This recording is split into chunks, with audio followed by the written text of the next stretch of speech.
Good evening, everyone. Call this meeting to order. Note that it is 5:06 p.m., February 22nd, 2024. This time I'll recognize staff to call the roll. Ian Dunn, Here. Wes Tripp, Here? Rob Allen, Here. Barden Colbreth, Here. Jordan Ryland on the way. Good evening, everyone. Again, welcome to the February 2022 meeting of the Raleigh Historic Development Commission's Certificate of Appropriateness Committee. My name is Wes Tripp, and I am chair of this committee. If you've not already done so, please come forward and sign the attendance roster up at this front table. Agenda and staff reports are available online, and a handout of meeting procedure is available.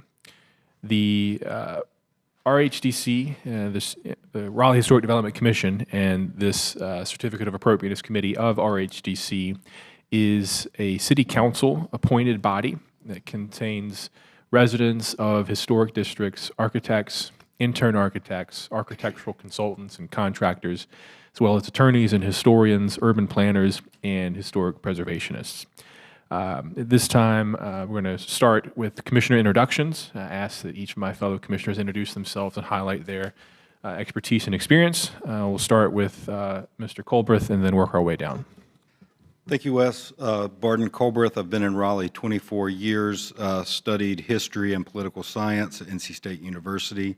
I work in government consulting and nonprofit management and served for 5 or 6 years on the city's cemeteries historic advisory board. Rob Allen, resident of the Boylan Heights Historic District, and work with a mostly commercial architecture firm here locally. Again, my name is Wes Tripp. I am a licensed attorney, work for a government organization here in Raleigh, and former resident of an historic district, but currently no longer. We'll go ahead and, Raz, you're going to introduce yourself, please. Sure. This is Francis Raspberry. I'm an attorney with the Raleigh Law Firm, and I'm legal counsel to the committee. Ian Dunn. I'm a Raleigh historian, and I work at the State Archives of North Carolina. And this time I'll recognize staff to introduce themselves as well.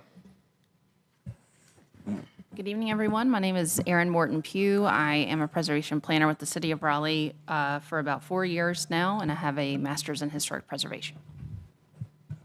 Hello, everyone. I'm Colette Canane. I have been with the City of Raleigh for nearly 6 years, and I also have a master's degree in historic preservation. All right, thank you, staff. Committee, the agenda is before you. I'll entertain motions to approve the agenda as published. So moved. Is there a second? Second. Question before the committee is approval of today's agenda. All those in favor say aye. Aye. Any opposed? Hearing none, the motion to approve the agenda is approved. Next, we have minutes from last month's January 25, 2024 meeting of this committee. Any comments or revisions to the minutes? Hearing none, I'll entertain a motion to approve the minutes as published. So moved. Is there a second? Second. Question before the committee is approval of the minutes. All those in favor say aye. Aye. Any opposed? Hearing none, minutes are approved. Staff, please inform us of minor works that were approved in the last month. We approved 4 minor works this month. All right. Thank you very much. We are now ready to proceed with applications. Prior to today's meeting, notice has been sent to property owners within 100 feet of the properties in question, legal ad placed, and signage posted at the site. Commission members received a copy of each application, staff reports, and were to have visited each property. North Carolina law provides that major work applications must be approved in an evidentiary hearing, and that persons have an opportunity to address an application if they desire. Evidentiary hearings are conducted in a quasi-judicial format. During the hearing, the committee receives evidence to determine that proposed changes are not incongruous with the special character of the district or the historic property. We review this evidence against guidelines referenced in the city ordinance before issuing a certificate. Each application is heard in the same way as listed in the meeting procedure handout. The quasi-judicial format of the hearing requires that the committee be impartial. The written staff reports are evidence presented just as any other evidence and were made available to the committee, the applicants, and the public at the same time. If any committee member has had reason to discuss the specific details of an application before today, we will ask to be excused from hearing that application. There is no time limit on testimony, but repetition is discouraged. Because of the quasi-judicial format of our hearings, that is, that the commission hears evidence and then judges whether the change is not incongruous, we are required by state law to affirm or swear persons that speak before the commission, and those who all speak and offer evidence. All speakers will be affirmed at the beginning of each case. And at this time, I will go ahead and swear in our staff members who will be presenting today. If you'll each raise your right hand. Do you solemnly swear or affirm the testimony you're about to provide on the matters in today's agenda is the truth, the whole truth, and nothing but the truth? I do. I do. Thank you. All right, we're going to take a brief recess. So it should be 5 or 10 minutes. Thank you.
Call this meeting back to order. We are now ready to proceed with applications. First on the agenda is COA 138, 2023. This is 515 Washington Street. Go ahead and have the applicant and anyone who will be presenting for this application, please come forward. Go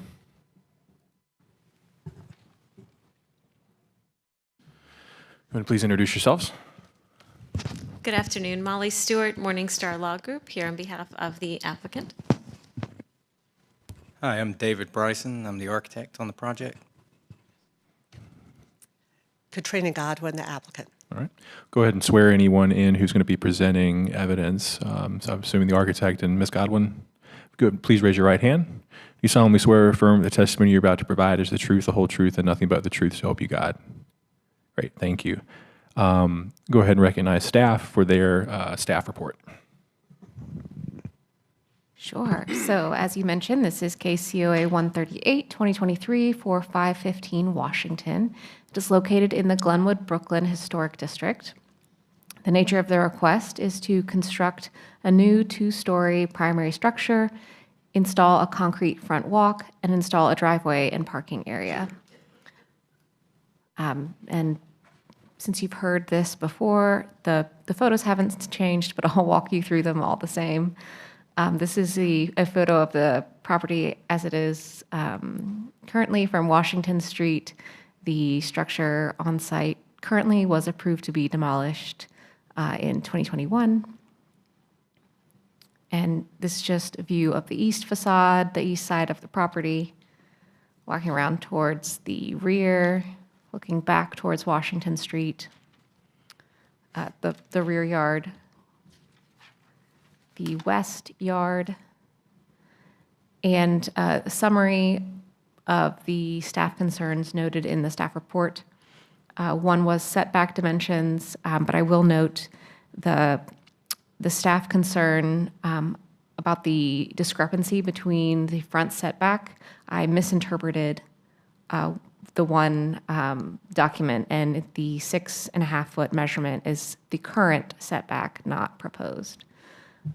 And I believe the applicants will also elaborate on that.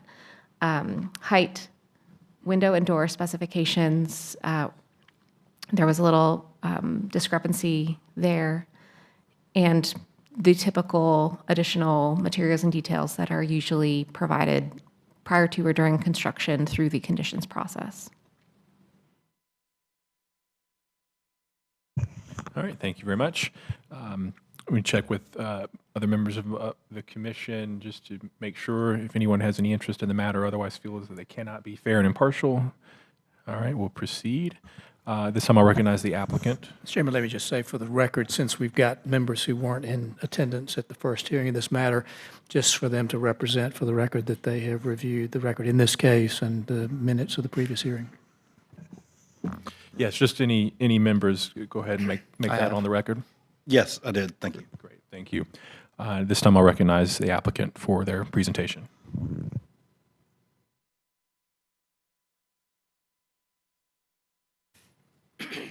Sorry. I just wanted it to not cut off your. Yeah, no, I appreciate that.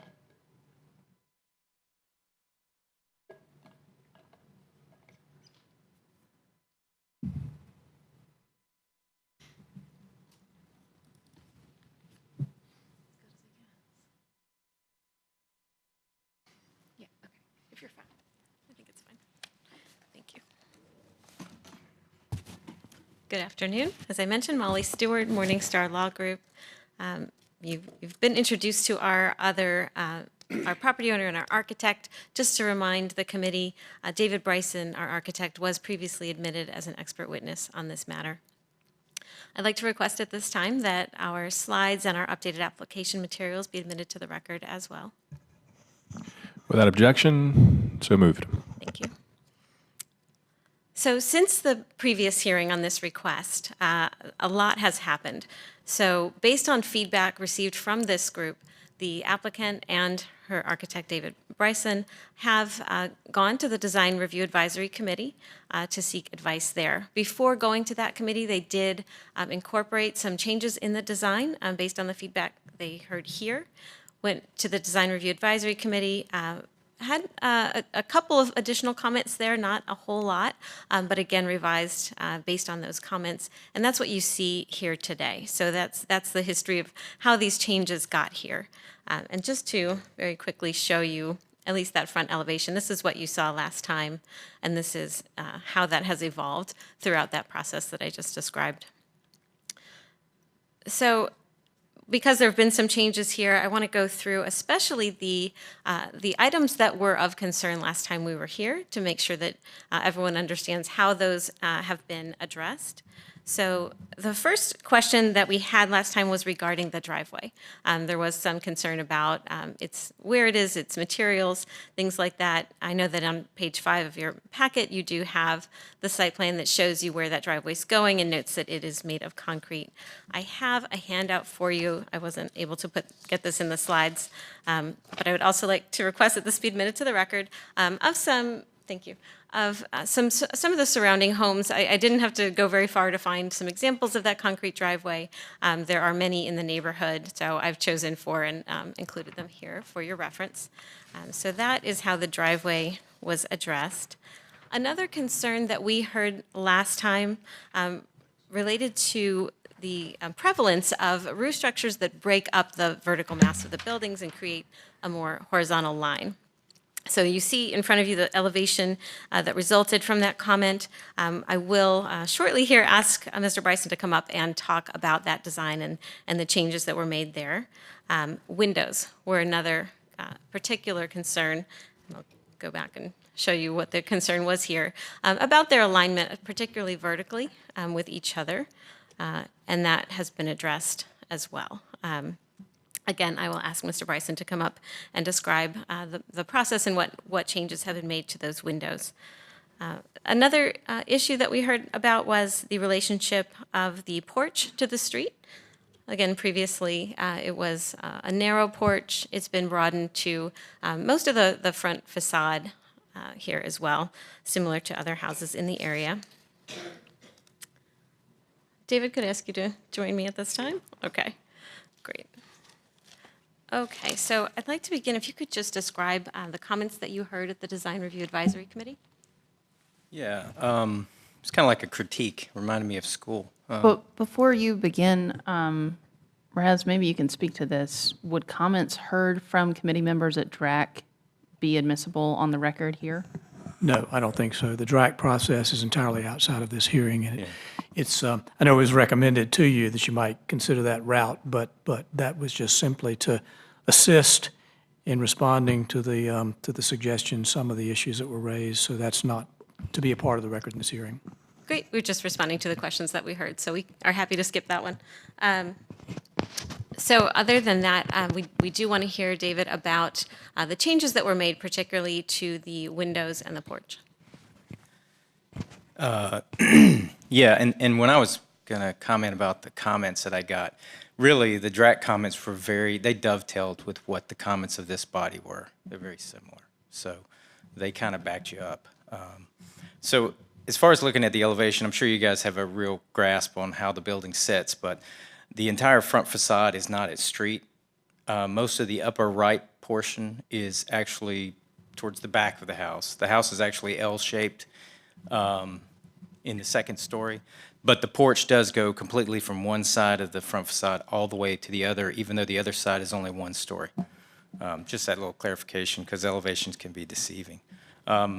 We also wanted to retain the usability and the function of the inside of the house, but then one of the main concerns was that the windows should be basically like old school balloon framing. They should stack, first floor, second floor, and be of the same size. So what we did was we made some modifications, and as you can see, the windows on the left side, they all stack. That's the portion of the house that's the tallest. It's 2 stories, and it's at the street. And then the porch itself, as we've spoke, goes all the way across the front of the building, which breaks up the verticality of the structure at street level. Thank you, David. We also heard the question from staff. Could we get clarification on the proposed materials for the windows and the door? You're speaking of the front door, right? Yeah. Although the actual manufacturers have not been selected, we're going to be using a clad product. It's going to be a wood on the inside, but of course the exterior wood windows just don't hold up. So a clad aluminum clad product with a Kynar finish, more than likely. Color hasn't been selected at this time, and then the front door itself would be similar. It would have an appearance of wood, but obviously it's not going to be wood, just so it would hold up. So the exterior finish would either be a fiberglass or aluminum clad, and it'll be painted, so it'll have the appearance of wood, but the durability of another material.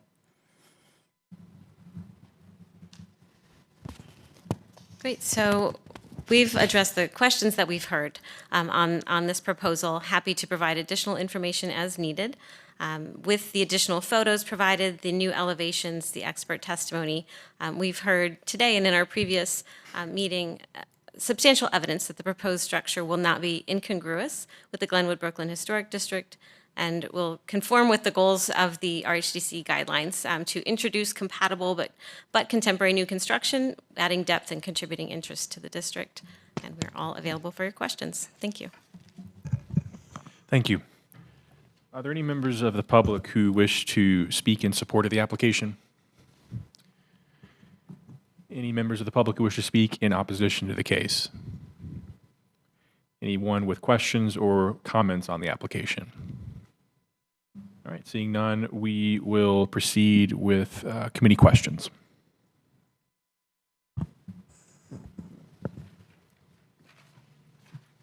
I've got a few probably for Mr. Bryson, if you don't mind coming back up. How's it going? Good to see you. Thanks for the updates. I think it's getting there. Appreciate you taking the time to address many of the comments. I just have a few questions I'd written down and really looking for congruity about some of the details that I see. So I've just got a short list. I'll rattle them off, and then if you want to respond to them, just because there are several, like maybe small details, but just trying to understand the relevance within the district for parched foundations, the metal railings, the arched entrance and lunette, and then the vent detail on the kind of front on the gable ends. Just trying to see if evidence of similar details exists. Well, I believe we covered the parged foundation through photographs to staff, I think. And as far as metal railing, there isn't any. Okay. As far as an attic vent on a gable end of a house, I don't think that's unique. Very common. Sorry.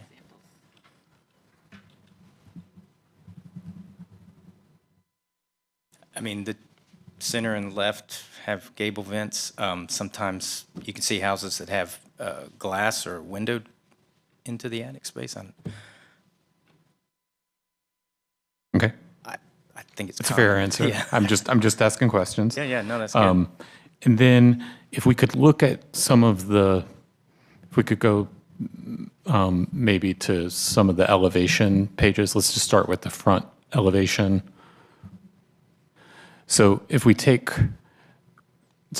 I look above the front door, there is a smaller gable, and if I'm reading the side elevations correctly, that small gable with the single window directly above the front door, that's set back. Is that correct? Yes. Okay. As a matter of fact, if you were standing in Washington Street, you wouldn't see it. Okay. Yeah. Understood. And then it seems like the doors, there's sort of two languages of exterior doors, and I guess my next couple of questions are going to be about just consistency with the design of that. It looks a lot more consistent, like within itself, than I think the prior application did. But a couple of questions. So first, the exterior doors, the language is just completely different between the pair and the primary door. Is there compelling reason for not having them more akin to one another? I think the primary reason is and the same thing with the frieze that goes across the top, is to denotate the entry door in lieu of doors that lead into a side. It actually leads into the dining room, those doors. So, yeah, they're different, but they're different for a reason. Understood. If you look throughout the district, and I haven't done all the research on this, but I feel like, we spoke last time a lot about the nature of a largely craftsman neighborhood, and yeah, there are deviations from that, but a lot of the craftsman typology seems to have glass within the entrance door. And so am I mistaken? Is this a fully solid front door currently? Yeah, the Okay. entry door is solid. Okay, got it. Yes. Okay. And then if I'm continuing to look at this elevation, I can't exactly tell, aligned with the columns, what's on the sort of frieze boards above the columns. Looks like it could be a bracket, but I don't want to lead. Yeah, it's just a break. If you look at Okay. the far left column, there are 3 vertical members, and what it does is just break up that long facade, so when the material breaks, we can have an easy caulk joint. Don't have to worry about material separations. And it also allows us a vertical support to go from the columns up to the bottom of the roof, especially at the entryway where we have a gable. So it gives a vertical connection between the column and the underside of the roof. And this detail is this exact same detail that we had on the balcony on the master bedroom, which is at the rear. So I took that detail and I just brought it around to the front of the house so there's consistency from front to back. Okay. And then, again, just going along with craftsman typology type questions, it's a question, but it's opinionated, I'll admit. If I'm looking at the front elevation, there's a grouping.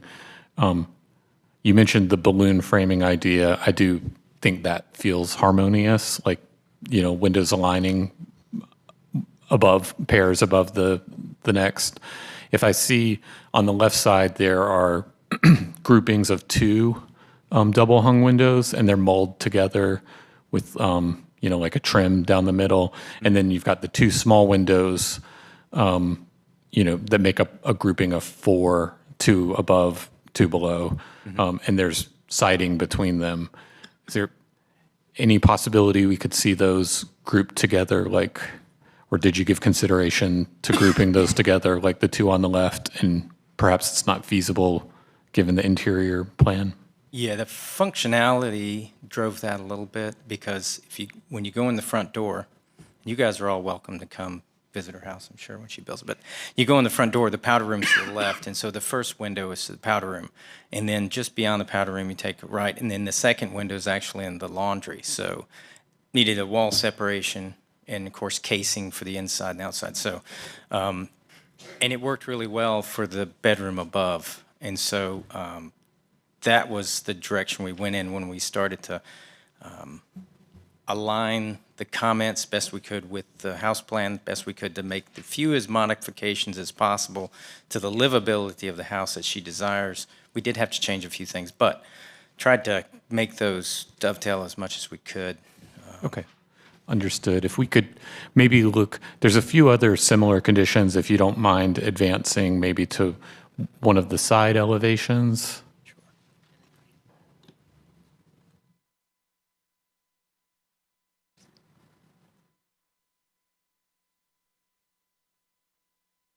That's good, thank you. So similarly, the group of 3 that we see on the second floor on this elevation, and it could just be the graphic representation, but it looks like there's either just a really wide trim board or no siding shown.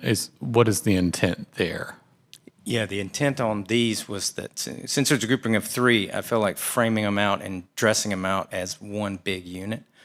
The inside of that face is the hallway.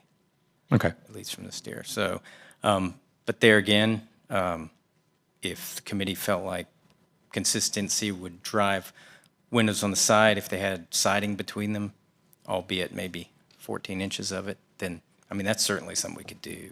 Okay. And where I'm going with this, in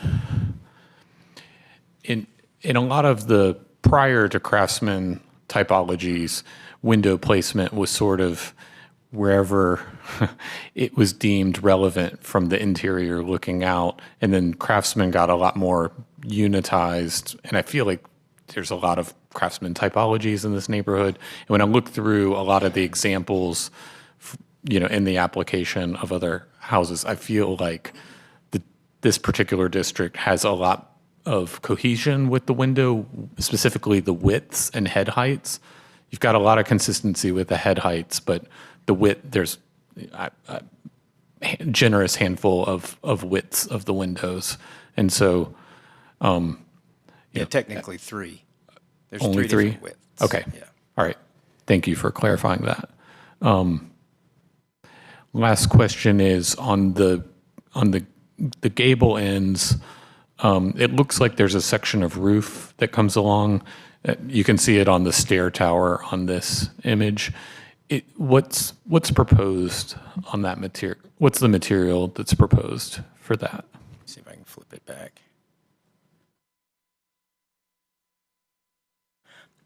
Well, what we're gonna do is create a horizontal band just under the soffit, and I know John's not here. He had mentioned if we leaned towards more of a Queen Anne style. He had mentioned that, and so that's a very typical Queen Anne. And it also, the other thing it does is, although the house has only a small portion of it, maybe half of it, that actually is 2 stories at the street, it gives it another horizontal break so that the house doesn't feel so tall.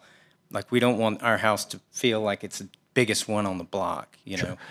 I'm appreciative of that. I mean, I think it's a nice detail. I was specifically asking if you look below the vent, there's probably a portion that you have a roof on there, and sometimes it's metal, sometimes it's shingled. Yeah, there would be a little section of roof, I think, on the gable end. Am I mistaken, or would it all just be trim? I think we're just going to trim it out. I don't think there's a reason to run a roof section across the front. Okay. Okay, that's all of my questions. Thank you. I have a question regarding the front steps. You mentioned there will be brick front steps. There are no steps. There are no steps? It's just a concrete walk right You up to just the walk porch. straight from the sidewalk, yeah, on grade.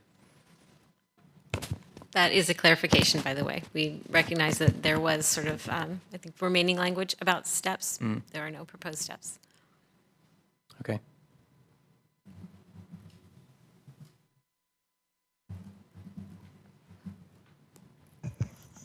Any other questions from the committee?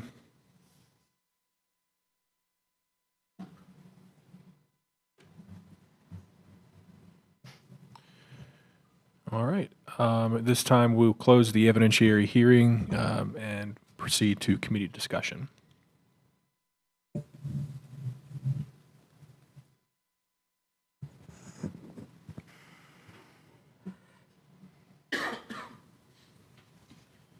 I think the revisions have addressed a good bit of what was discussed 2 months ago. I think there's been some improvement, and very happy with what we've seen so far.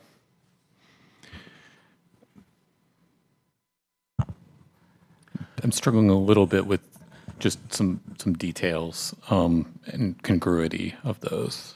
The thing that jumps out at me the most is the asymmetry of the front fenestration closest to the street. I looked around and I couldn't find any really strong examples of that in the neighborhood, especially when it's sort of, they double down on it with the top and the second and first floor.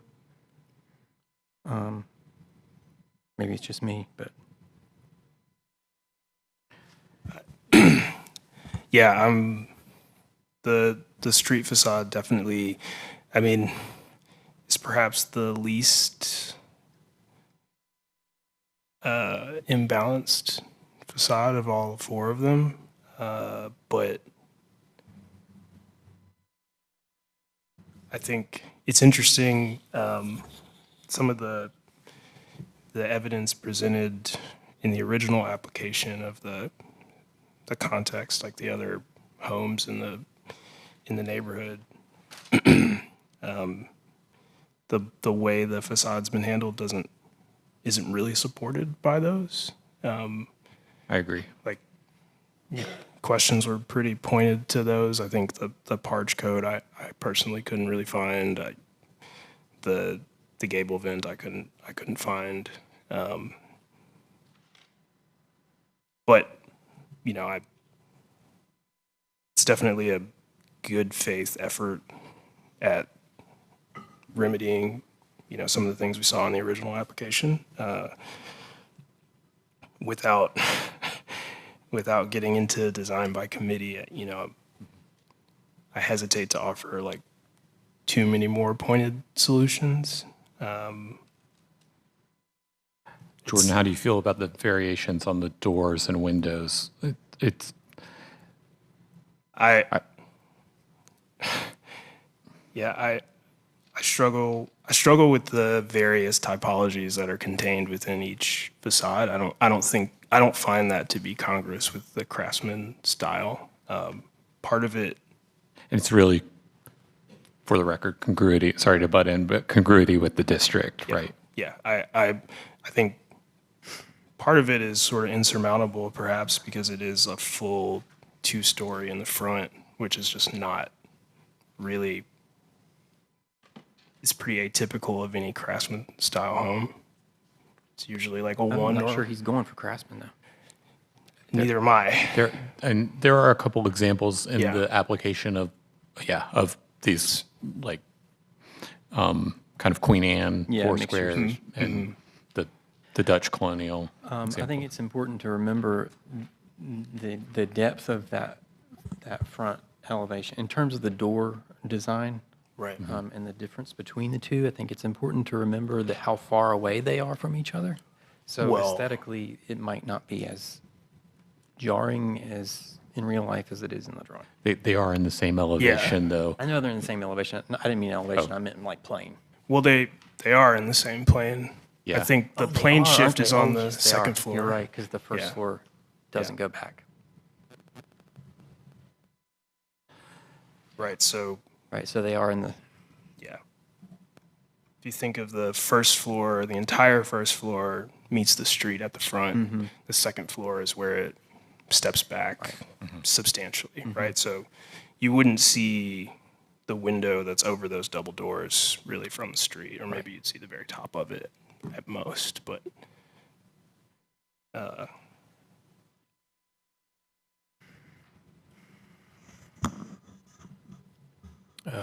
Rob and Jordan, just kind of just to verbalize, what are your concerns with the proposal as is?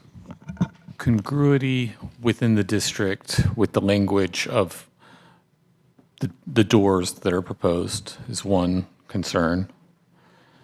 And then congruity even within just the house itself of the way the windows are grouped together. We've got a grouping where it's kind of molded together, where there's trim combining the windows, like a more typical, like the one that you have pulled up, Wes, on the left. Maybe if we could go to front elevation. There's essentially three conditions. There's a kind of more typical trim, mulling two windows side by side together. Then there's windows with clapboard siding in between them. And then there's a condition of windows with a very wide trim piece together. And Mr. Bryson already said he'd be willing for the one that is very wide to maybe convert that to siding. I'm pleased to hear that. I think that would be a good change. So then I'm really struggling with the windows in the front elevation and then the doors that are right next to each other that just seem like they're of two different houses altogether. They don't have to be the same. I would just like them to be closer to the same language. Jordan, same question, just kind of verbalize your concerns. yeah, I guess they would echo Rob's, but yeah, more succinctly, maybe just a more unifying language across the facades as far as the window goes. I mean, we can't speak to the floor plan restrictions really, I think, but I understand that they exist. But yeah, there are three different mold or paired window conditions across the facades, and There's technically 4 because the rear elevation has one grouping that's like more of a even like the one on the right. a mold kit. Yeah. Yeah. So, I mean, and there are 3 or 4 different window sizes, which is another thing altogether, and they don't stack vertically. And I think some of that most of it I could just sort of. The last slight concern, and if we may get to a point where we reopen the discussion for the applicant to respond, but Ian asked about, the stairs. They clarified there were no stairs. Almost all of the examples that I see have stairs, other than a few that seem maybe very incongruous with the district. So I think a few steps up would actually benefit it, but maybe they were trying to keep the total height down. I don't think that the house that was there or is there has stairs. Does it? It does It's not. covered by a ramp. Their own precedent. Oh, sure. It's difficult to say in, but it looks like it's covered by a ramp in the photo. Yeah. So, small detail, but if I look at, sort of the nature of the district approaching the house kind of head on, which they've got, the entrance is, seems consistent, like the orientation of it, but it seems like there should be at least some change in elevation compatibility wise, but that's lower than the other couple of items that I had on my concerns. Ian, any comments or concerns you have about that? My main, the thing that I keep coming back to is that front asymmetry, the fenestration, and it catches my attention more to know that it was born out of the design of the interior. That helps you, or It does not help me. Okay. Examples of asymmetrical houses were provided in the application materials. Thank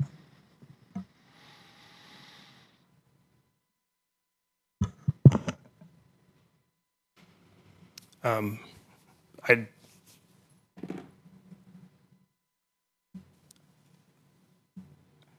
I didn't see any examples of parge coat, or maybe I missed them.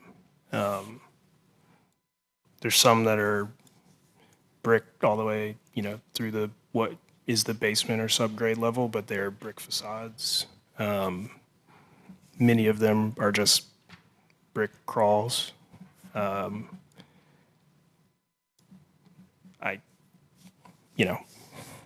Construction methods Agreed. change. I understand this is probably going to be block instead of brick. We're really asking for a little bit more evidence. Yeah, yes. Obviously, the house that was there before had a block foundation that was unparged. But, I think maybe the one on page 53 of the updated application shows a parge coat. Could be painted brick. It's a little hard to tell, but There were at least 3 or 4 provided in the new materials. 516 Cole, Page 18. 615 Washington, 1328 Fillmore, and maybe one other. Thanks, Colette. The last thing on consistency, Jordan, we revisit. I would add that is a historic treatment for foundations. Thanks.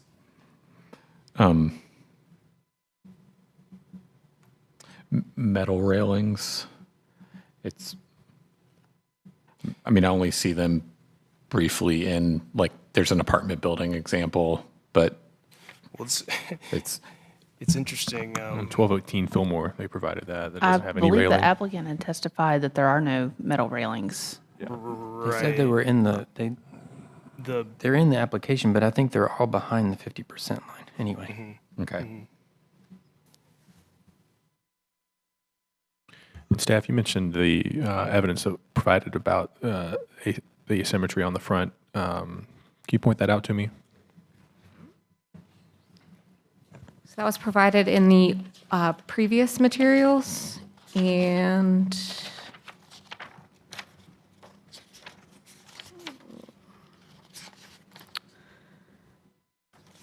so it looks like 517 Washington as an asymmetrical front, 504 Washington, 519 Washington. Was that on a certain page of the prior? It's like 50, My pages aren't 52, numbered. 53. Okay, I see it now. 54.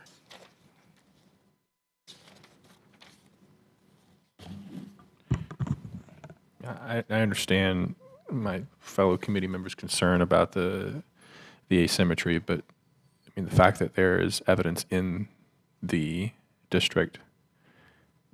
I don't. I'm not I don't even- concerned about the symmetry so much as the groupings of the windows. To help me understand like what the difference of that means. Could we bring up on the displays in here the front elevation? Would that be possible to request? Looks like it's page 9. Maybe 10 if the current.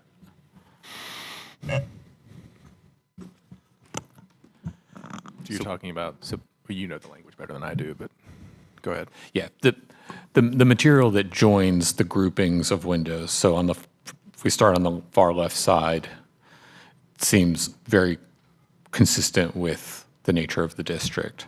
Then we move to the groupings of 2 narrow windows, but there's just a little bit of siding in between it, which it exists within the district. I'd like for cohesion of the design to see and consistency of the district to pick one or the other. And then if you go to the side elevation, maybe on the next page.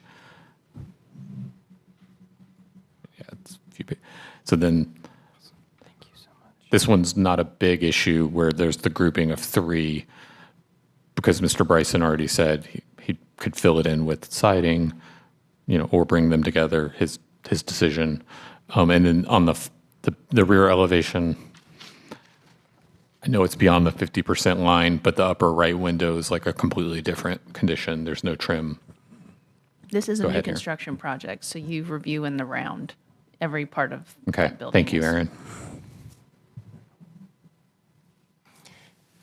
Yeah, in the submitted materials, like the photos of the other houses, you'll find many of them that reflect, I guess, the front upper left condition of the windows, where they're 2 windows molded together, separated by like a single piece of trim. That I would say is the most common. Second most common would be what you're looking at here on the first floor, which would be a group of windows that are just further apart, so there's siding in between them. The other 2 conditions are pretty hard, but I suppose not impossible to find within the district, but I don't know if that rises to the level of congruity or not. And I think what Rob and I are getting at is having all of those present in the same building on different facades, sometimes on the same facade, is the asymmetry of the facade doesn't move me one way or another. It's just a lot of different typologies.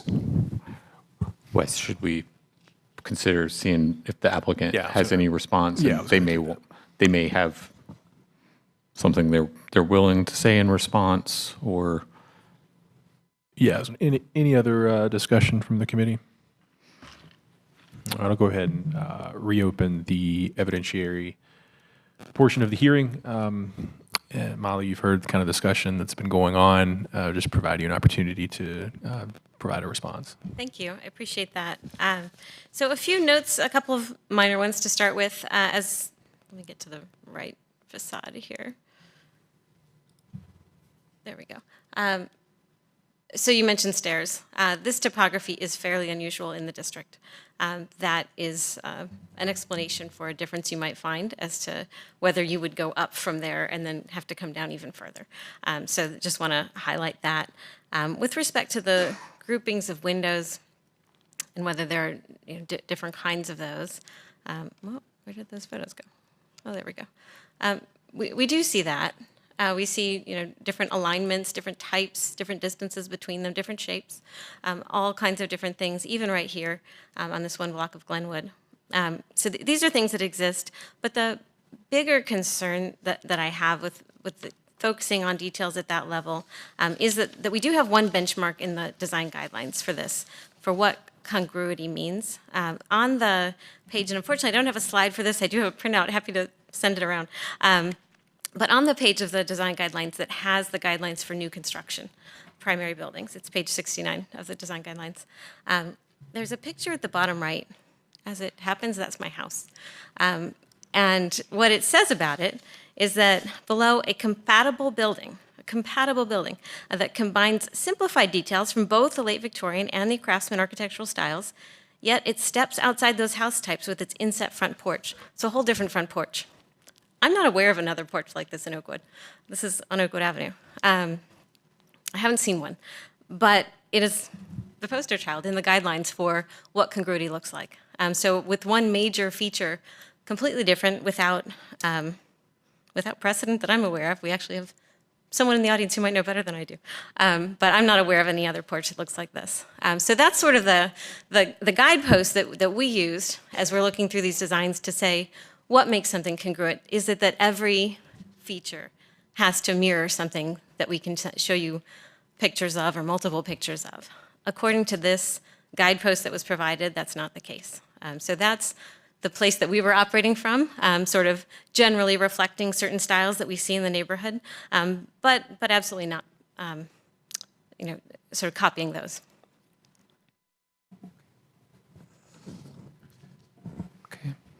Question for staff.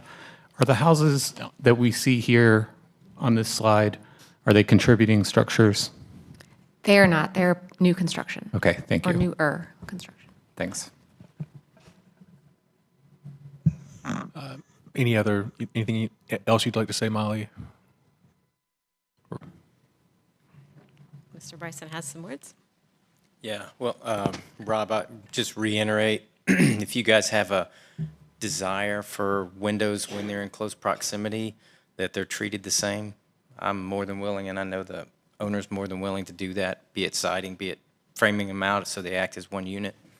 That's more than fine. We're very malleable there. Okay, thank you for saying that. How about the doors? I'm still just having... Interestingly enough, there's quite a few residences on Washington that have pairs of doors because they've been turned into rentals. Some have storm doors on front of them, some are glass, some are solid. And they don't always look the same even if they're in the same structure. So I realize that there's a pair of doors that go into the dining room as a function of what the owner requests. I don't think that's a hill she'd die on. If you determine that she needs to have a pair of French doors that aren't glass, but they're 6-panel or have a smaller glass dimension, but I don't know if that's something that throws the house out of congruity with the neighborhood or not, and that you guys are obviously the experts at that. But when I walk up and down Washington Street with the apartments across the street and the houses near Glenwood that are rentals, and then as you go closer towards the back, they're actually single-family homes, I see a lot of creativity, you can call it, or uniqueness. So I don't think the design's out of congruity, but of course I'm the architect and I'm leaning that way because I designed it. Sure, yeah. I got a I dog follow. in the fight, but yeah, I understand your comments and I appreciate them, and I think the last time we were here, we really took them to heart, and pored over them and spent a lot of time trying to address them and made some pretty big changes. But we'd be willing to work on little details if there's something you guys really want us to modify. We'd be more than willing to do it. Okay. Thanks for saying that. Appreciate that. Any other questions for the applicant from the committee? And I'll provide I'd you. love to summarize by making the request. I know this homeowner has put a lot of time into this and gone to the drag and spent a lot of time on it. I would request if there are changes, if it would be possible to do them through a condition, it would be very much appreciated. Thank you. Thank you, Molly. We'll close the evidentiary portion of the hearing and resume committee discussion.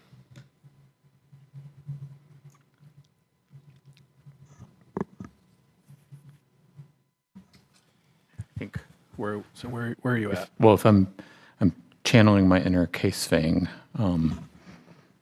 past commissioner, who I'm missing right now, admit that. But I think maybe a few proposed conditions could be wood railings, where they're proposed. Oh, where the iron. Yeah. Okay. 1 to 2 styles of groupings of windows, maybe 2, but I'd like to see the enlarged trim go away. And ideally, it'd be great if the windows had the same condition on the front elevation. So it seems like the proposed, sounds like if we could go to the front elevation. I'm sorry to keep asking, Colette, if you don't mind. Thank you.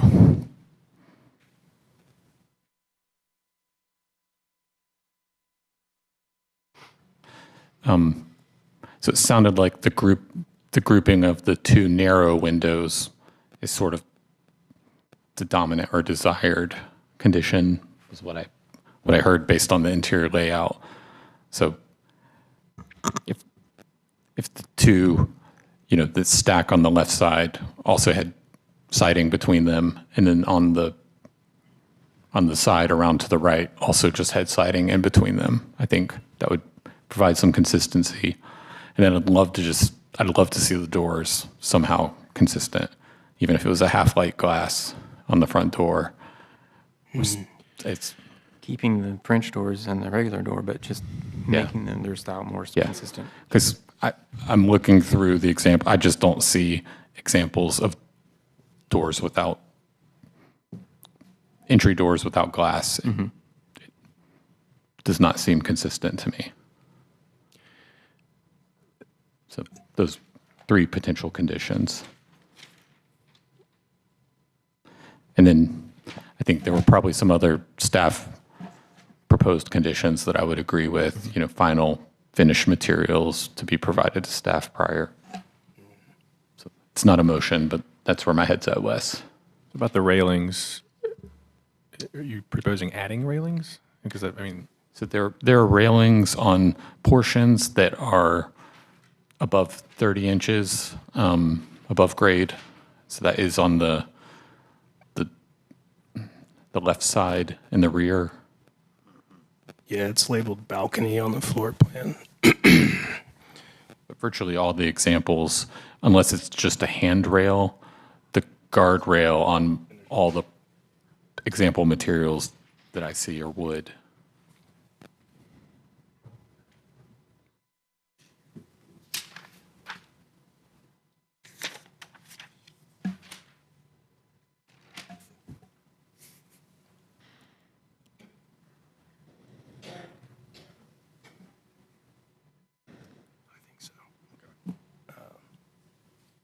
I think so. Would be there, but it's not on the plan, so.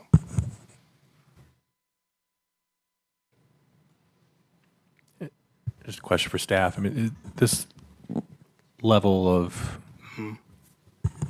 adding on via condition, I don't want to say adding on, but I guess proposing changes, is this like an appropriate method of?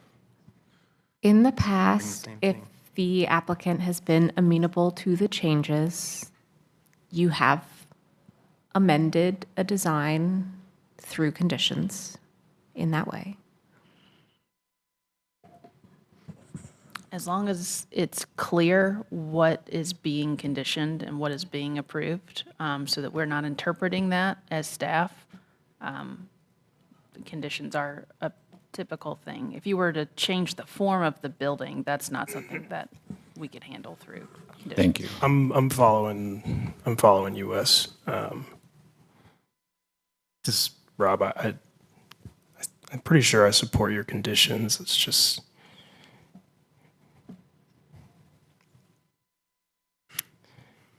I can't crack the wording in my head.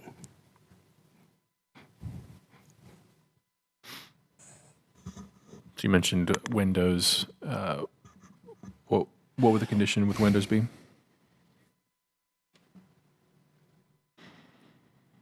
That the right side mirror, no, the left side mirror the right side.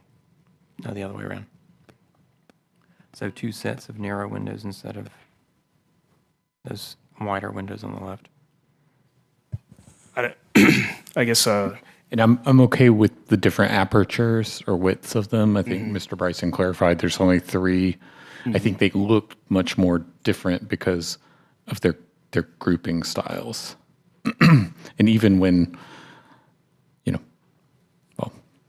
yeah, something like normalizing the grouping styles across facades. Like we don't have issue with the windows or the shape or the number of them. It's really just how they're either together or apart.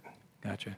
So So maybe, just for clarification, Rob, you were suggesting that the windows on the first and second floor on the left remain the same size but were separated. yes, the reason for that was the applicant had stated that they already wanted a break between the windows, the narrower ones. And then if I look at the groupings around the entire house, they are mostly individualized windows with a few exceptions. The left side here being one of them, and then the grouping around on the right, which is a grouping of 3 with a wide trim, seems reconcilable by just adding clapboard siding between the windows. And then, perhaps the applicant could reconcile that on the rear elevation, which, to Aaron's point, we are reviewing, but is less dominant.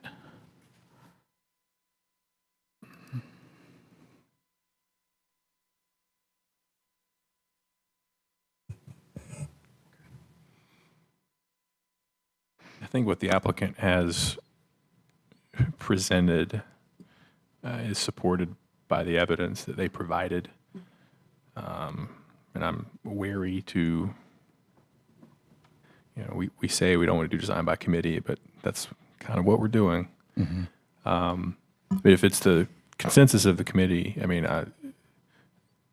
to proceed, then so be it. But I don't think I could support these additional conditions.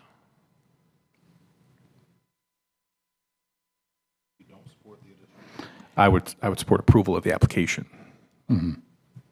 I understand that.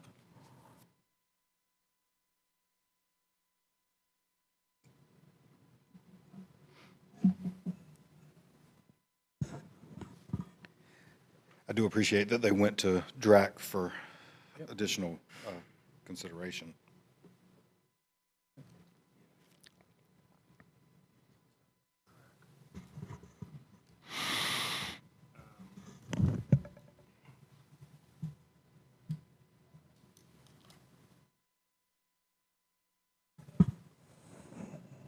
tell me that's the sound of potential conditions being drafted, Rob. I'm trying. I'm channeling my case saying.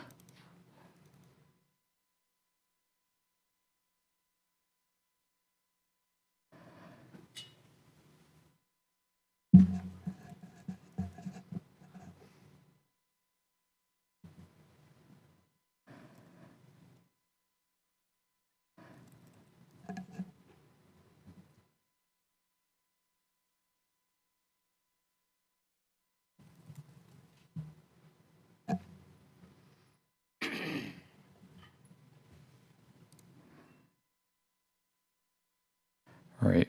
I'd like to make a motion that, based on the evidence presented within the application and in the staff report, as well as the testimony provided during the evidentiary hearing, that we move to approve the application with the following conditions. One, that the fiber cement or composite trim be painted and installed with the smooth side facing out. That the metal roofing, if any, have pans with no striations or ridges. 3, that the following be provided to and approved to staff prior to issuance of the blue placard. Section drawing for porch columns and rear porch railings, and that those porch railings be wood. Manufacturer's specification and section for windows, and that those windows be separated by clapboard siding. C, manufacturer's specifications and section for the doors, and that the main entrance door have at least a partial light of glazing.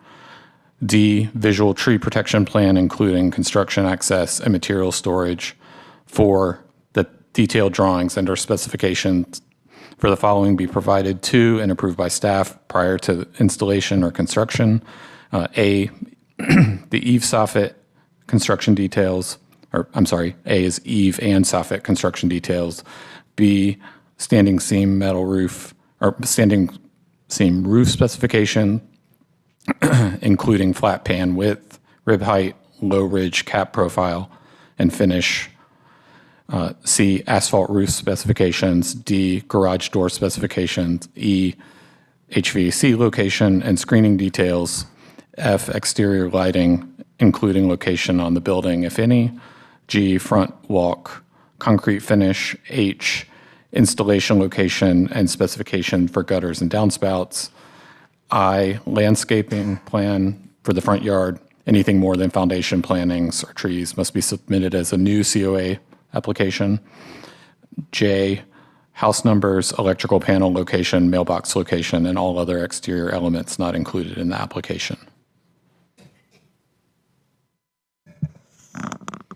Is that all? Yep. Okay. Motion's been made and seconded to approve the application. Or, I'm sorry, motion's been made. Is there a second? Second. All those in favor say aye. Aye. Aye. Any opposed? Motion carries unanimously. Congratulations. Thank you for the work that you've put into this application. The decision will be final after next month's meeting when the minutes are approved and signed, and then the blue, is that what it's called? The blue placard will be issued. All right. Thank you.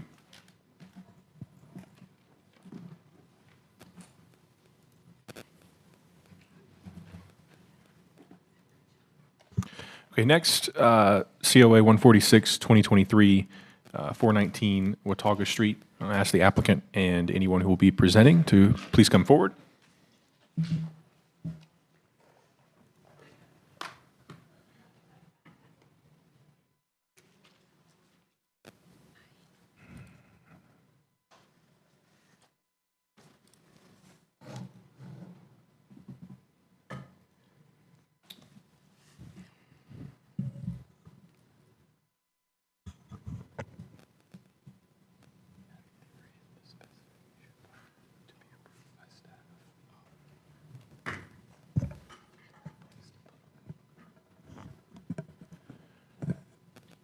All right, please introduce yourself. Nina Milano, I'm the applicant. Okay, will you be presenting as well? Yeah, Mario Milano, the applicant. Okay. Please raise your right hands. You solemnly swear or affirm that, I'm sorry, go ahead and introduce yourself as well. Dawn Christine, architect. Okay. All raise your right hand. Do you solemnly swear or affirm the testimony you're about to provide is the truth, the whole truth, and nothing but the truth? I do. All right, thank you. I'll go ahead and recognize staff for their presentation. All right, this is case COA 146, 2023. You all heard this case at your December meeting. This is for 419 Watauga Street in the Oakwood Historic District. The request is to construct a new 4-story primary structure with attached 2-car garage, construct a driveway, construct rear retaining wall with site steps and railing, remove trees, plant foundation, and perimeter screen plantings. These photos have not changed from December. This is a undeveloped lot currently, so look for context clues in terms of flags for property lines. You can see the relationship of the lot to the street here. And the summary of staff concerns are updated descriptions, calculations, and diagrams to match the revised drawings were not provided. Evidence for, this is a summary of the summary. Evidence for overall proposed size and scale, built mass, roof forms, height of the front entry from the street, fenestration pattern, grading and screen plant heights. Evidence for size or configuration of some design details, specifically windows, the front doors, and garage doors, and then some additional typical detail specifications.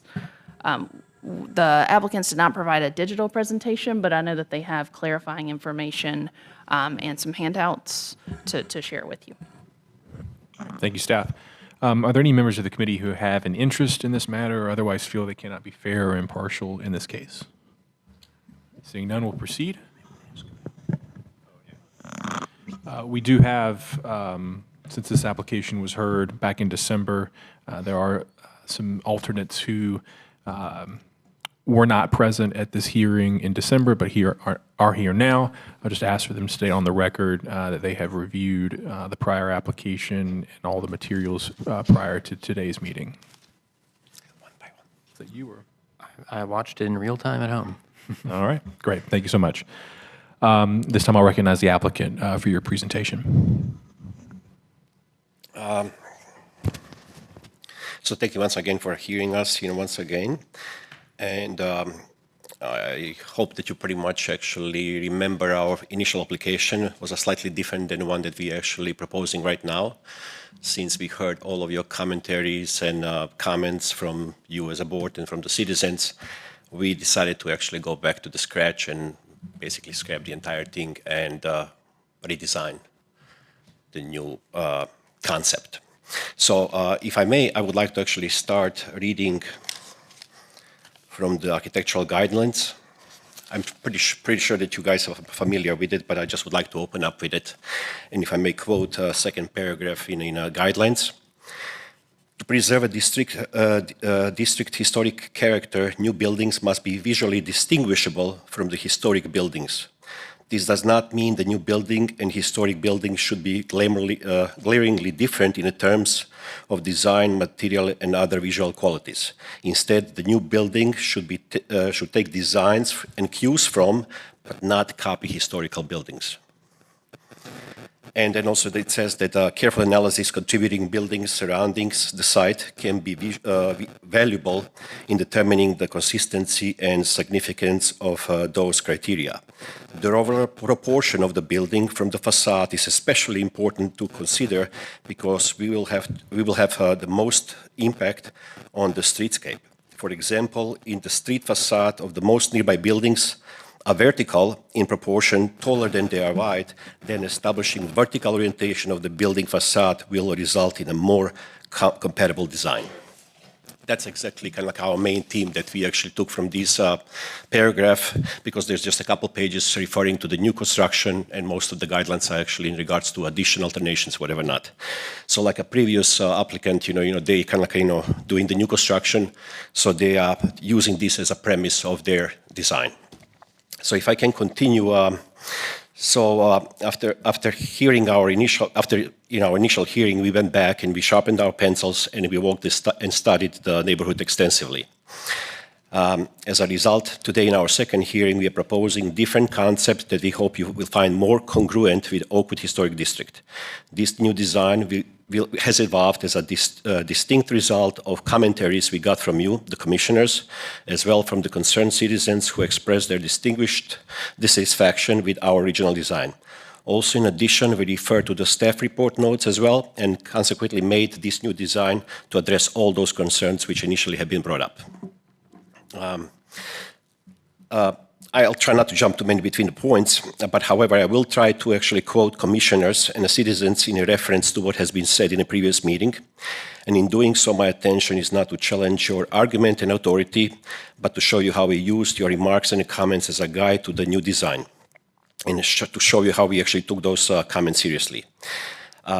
even we believe initially that our design provided extensive application, that we provided extensive application package with immense amount of evidentiary pictorial for many proposed architectural elements and solutions, it turned out that we never really got to discuss all those. During the first hearing, one of your most prevalent concerns in our original design was the front facade showing 4-story structure. During the first meeting, we spent many minutes hearing how this element is not congruent with Oakwood. Even as Oakwood is a spectrum of many different architectural style, colors, and home designs. We believe that our initial design could have been incorporated in neighborhood as distinctly new. However, it turned out that this was too big of a hurdle. So after revision, our new design now shows only 2.5-story structure with double gable and eave roof as a part of the main front facade. To eliminate the vertical aspect of initial design, which Mr. Casefang actually stated was one of his main concerns, we have changed our facade completely, and now we feature a large front porch and only 2.5-story structure above. Also, Mr. Rees noted that at the last meeting that Oakwood narrow lots usually have narrow houses, so we tried to make our new design as such. We still plan to use and refer to our initial submission pictorials and analytics to argue our new design elements like massing, proportion, height, location of the driveway, and location of the garage. As per guideline 337, our new design is still within 10% height limits of well-related buildings. Buildings should be congruous, which is the main theme in a historic neighborhood, and we believe that our new design is. From our initial 5 different roof types that we initially proposed, now we feature 3. When it comes to the building area related to the lot, we believe that our new design, we are more in sync with the guidelines 337 and 338. In the last meeting, Mr. Rees jokingly said that we were trying to push 10-pound potato in a 2-pound bag. I don't know if you remember the comment, it was really kind of a comic. However, we believe that this is no longer the case. Furthermore, the new structure along with the designated driveway, now it's less than 50% of the lot area. So regarding the proportions, we believe we are again in sync with the neighborhood. In addition to our new driveway, is now squeezed to the side of the house, pushing the house to the sideline instead of being front-loaded as it was in original design. This new driveway design is now congruent with the community. However, with this new side driveway, our main structure is actually encroaching 2.5 feet on the side setback on the north side, for which we hope we can get variance approved by you. Also, it's worth mentioning that with the new house design, we are preserving and keeping 2 mature trees on a street level, which we believe will add to the layers of the inclined front yard, as Mr. Rees once again noted, reasons for which he liked property 218 on the Northeast Street so much. There were some initial concerns expressed by the staff, so we're going to try to address those as well. In our new design, we're clearly differentiating the front porch from the front house wall. Now our front porch breaks the main building mass and provides additional setback from the street. With the new design, we are no longer 4-story frontage, but rather 2.5-story main building mass with variable foundation heights. This new 2.5-story building design, it's a very prevalent in historic Oakwood. The staff continuously expressed concerns in our first design as well as in our new design about the roof variations. We believe that in our initial design as well as in our new design, we have and are providing ample example of different roof shapes and designs. In our new design, we are proposing main gable roof along with a low sloping roof and a flat roof on the back of the structure. To this point, please find these pictures as evidences.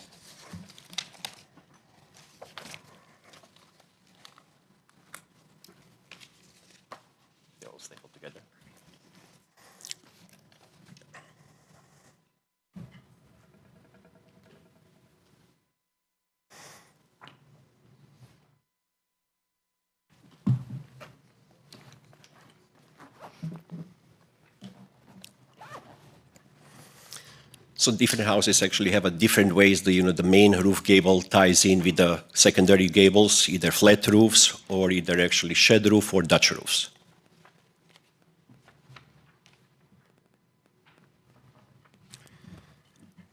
We found it in Oakwood, we have many houses which have main roof transition to other roof shapes and angles, and in conclusion, we argue that our new design is not atypical. As we established the previous point, also please note that our new design no longer has a main shed roof on the front facade. This was one of the main sticking confliction points during the first hearing. However, let's please note that this front shed roof design would not be novelty for our Oakwood as well. In matter of fact, there is a property on 552 East Jones Street. There is a residential dwelling with completely flat roof, no parapet wall either. I do have there are a couple pictures and a couple different designs. So this structure is on edge of the Oakwood, just as we are on edge of the Oakwood. And also we're going to be the only house that is going to be on this particular block of the Watauga. So we are going to be only one with no surrounding neighbors beside, the house that is actually on the corner of the Watauga and Polk Street.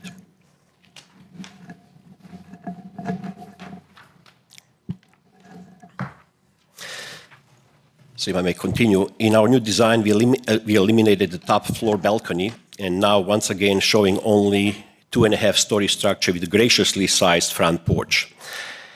As in our original design, we continue to face inclined sloping lot. Regarding the narrow lot and depth, we propose structure to accommodate first floor to be above the grade on the back, 24 inches or so. We are forced to show to relatively tall crawl space foundation wall on the front. However, we decided to soften this low-level foundation wall by interrupting it and layering it with the retaining wall and planting cascades. Finally, by eliminating the front shed roof and the third story, we reduced front massing and overall scale of the building. Guideline 337 states in a part, quote, design new building to be congruous with the surrounding building in terms of height, form, size, scale, massing, proportion, architectural style, roof shapes, end quote. Here's the pictures of the Polk Street, which is actually only structure that has immediate reference and relevance to our proposed structure. As you're going to be look through it, you're going to see that this particular structure, it's in a vertical nature. It is a 4-story structure. So that our new design, as I open up with a quote from the guidelines, that this is actually the premise why we are following that verticality on our lot, which is relatively smaller than, the Polk Street lot.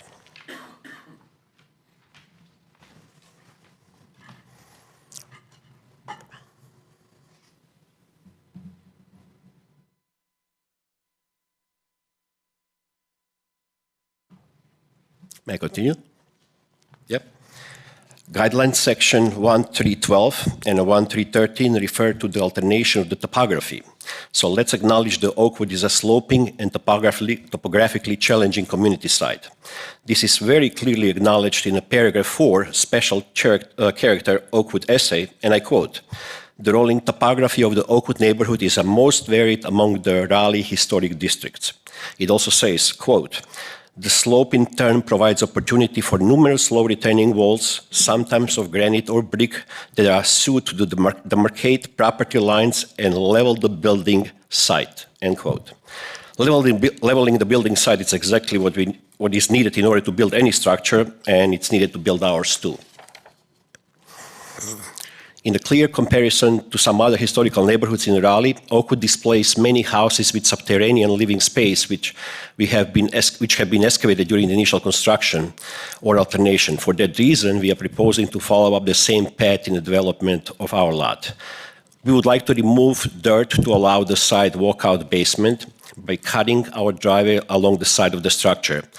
I am providing you with the samples and pictures showing how the other basements in the community have been excavated in the past, where grade was not friendly to the builder. Very best sample in a neighborhood property, once again, it's a Polk Street, which actually has a subterranean as well. But there are others too, so I will actually give you quite large package in regards to many examples of subterranean structures in Oakwood itself.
You can proceed.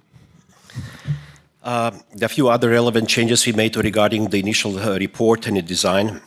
We're no longer looking in incorporating more than 2 facade cladding elements, and we are going to be keeping uniform in the size and possibly might actually have a dual color, but it's open for a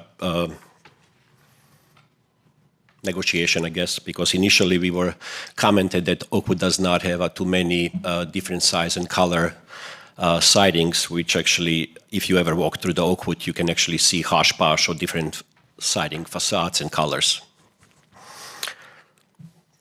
Also in a supplemental package, once we, with your help and hopefully narrow this design vector, we will supply you with the specifications for a front porch ceiling materials, floor material, railing material, as well as all exterior finishes. We also anticipate that some of these finishes might change, and if so, we will require new board or staff approval prior to installation of those.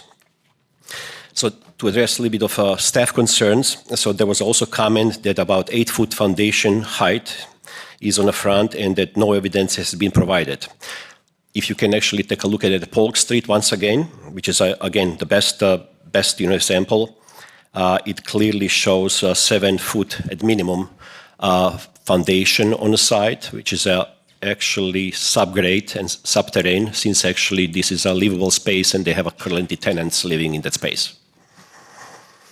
As we know that this side facade of the Polk Street dwelling is not primary facade of the building, but it will be the face facade showing right next to our foundation. As I mentioned earlier, now we are incorporating front low retaining walls to eliminate scenario where the entrance to the building is above the ground level without any architectural prelude.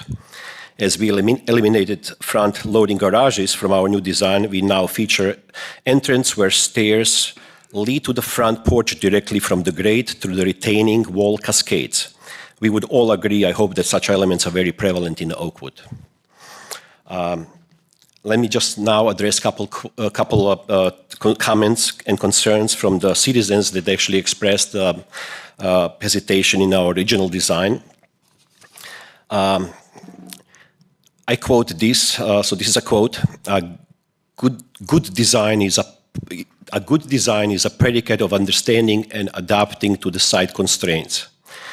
That's what we are doing with our new design. This Mr. Crew is actually said that during his initial opening opposition statement. He also further recognized that our site is difficult. He also expressed concerns about subgrade in a community stating guidelines 332 and 333. He expressed that there is no subgrade in Oakwood. I think I actually gave you ample amount of evidences that actually shows that there are many, many subgrades in Oakwood, due to the fact that Oakwood is actually very topographically challenged and inclined from the Blunt Street all the way back to the cemetery. I would speculatively say that the grade change could be somewhere around 100 feet. It's just my speculation. Also, the second opposition came from the Mr. Brown, and I hope that he's not here, but I hope that he actually can find this new design more congruent. And then final opposition speech that was offered by Mr. Fontaine, and we hope as well that he will recognize that we took his critique seriously and molded his comments into our new design. We also hope that that according to his preservation expertise, he will find this new design congruent to the historic Oakwood. Mr. Fontaine and Mr. Casefang were concerned about the lack of horizontal front facade element, and in our first design, as Mr. Casefang was a concern about the lack of that. And as I mentioned earlier, we addressed those changes, those elements in the new design by incorporating the large front porch. Furthermore, we reduced scale ratio and proportion, no more front garage either. So we recognized this was a big sticking point. So that was one of the main drives why we decided to completely change the design. In addition, Mr. Rees shared the same sentiment, and he asked us to take a minute from the last meeting and go back and redesign. So we did. We heard his comments and his advice to study home 218 Northeast Street. He had advised us to use the front stairs and a porch as a base for the rest of the house. Further, he advised to integrate landscape and reduce apparent height with the horizontal elements. Now we use front lawn as a prelude to use stairs from the grade to enter porch and reduce verticality by horizontal porch break. Mr. Roos is not here, but we hope he will find this design more congruent. Finally, he also noted Mr. Casefeng shared the same concerns as Mr. Rees about the initial apparent verticality. Mr. Casefeng also stated that the Oakwood is reinforcing horizontal front facade elements. So you will recognize now we offer those horizontal lines on the front facade. To be specific, bottom floor of the front porch, roof line of the front porch, and a roof line over the top floor. To quote Mr. Rees, the South is asking for the porch, and Mr. Casefeng quoted an article, the life of the community is relative to the size of the front porch. So we hope now with our 180 square feet or so front porch surface, we will actually add to the life of the community porch ratio. So that's pretty much everything that I had, after we hear opposition, I will be happy to answer your questions. Thank you. Are there members of the public who wish to speak in support of the application? Members of the public who wish to speak in opposition to the case? All right, please come forward.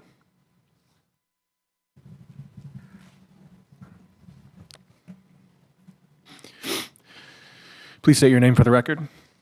Good afternoon, Chris Crew, 306 Elm Street. Please raise your right hand. You solemnly swear or affirm the testimony you're about to provide is the truth, the whole truth, and nothing but the truth? I do. Thank you. You may proceed. Thank you. Thank you for your time this evening. Looking at I see some significant changes to the design of this proposed project. It is still a contemporary style building. I have some general comments, and then I'll get to chapter and verse here in a minute. But the essence of 3.3.1 is that it be compatible with contributing buildings in the district within a half block. So a lot of the samples that have been cited here as compatible with this are either not contributing or not within half a block. The flat roof apartment building is not a contributing structure. This is still a 4-story building, no matter how you slice it, and the well-related buildings within a block and a half are 2-story buildings. There are houses on rather tall foundations. Those are not basements by definition, and they are, generally speaking, not living space, at least not by design. Some of them may have been converted over the years, but these were elevated foundations, and historically they were open to allow circulation of air to keep the houses cool in the summertime. So a lot of the infill that you see on the lower stories of these taller houses is a much later addition to the structure. The average house of the surrounding structures in this particular area is 34.325 feet. The project height is 43.16 feet. That's a difference of 12.57%. That's almost 13, not less than 10%. In height. The roof lines, they've done some work, gotten rid of the shed roof visible from the front, but it's still entirely obvious from both sides of this building, and it's not supported by contributing structures around the area. The grading of the site is really bothering me too. I mean, I think that is a fundamental, that appears in at least 3 places in the guidance. There's conversation about not altering the topography of the lots. I'll give you some details on that.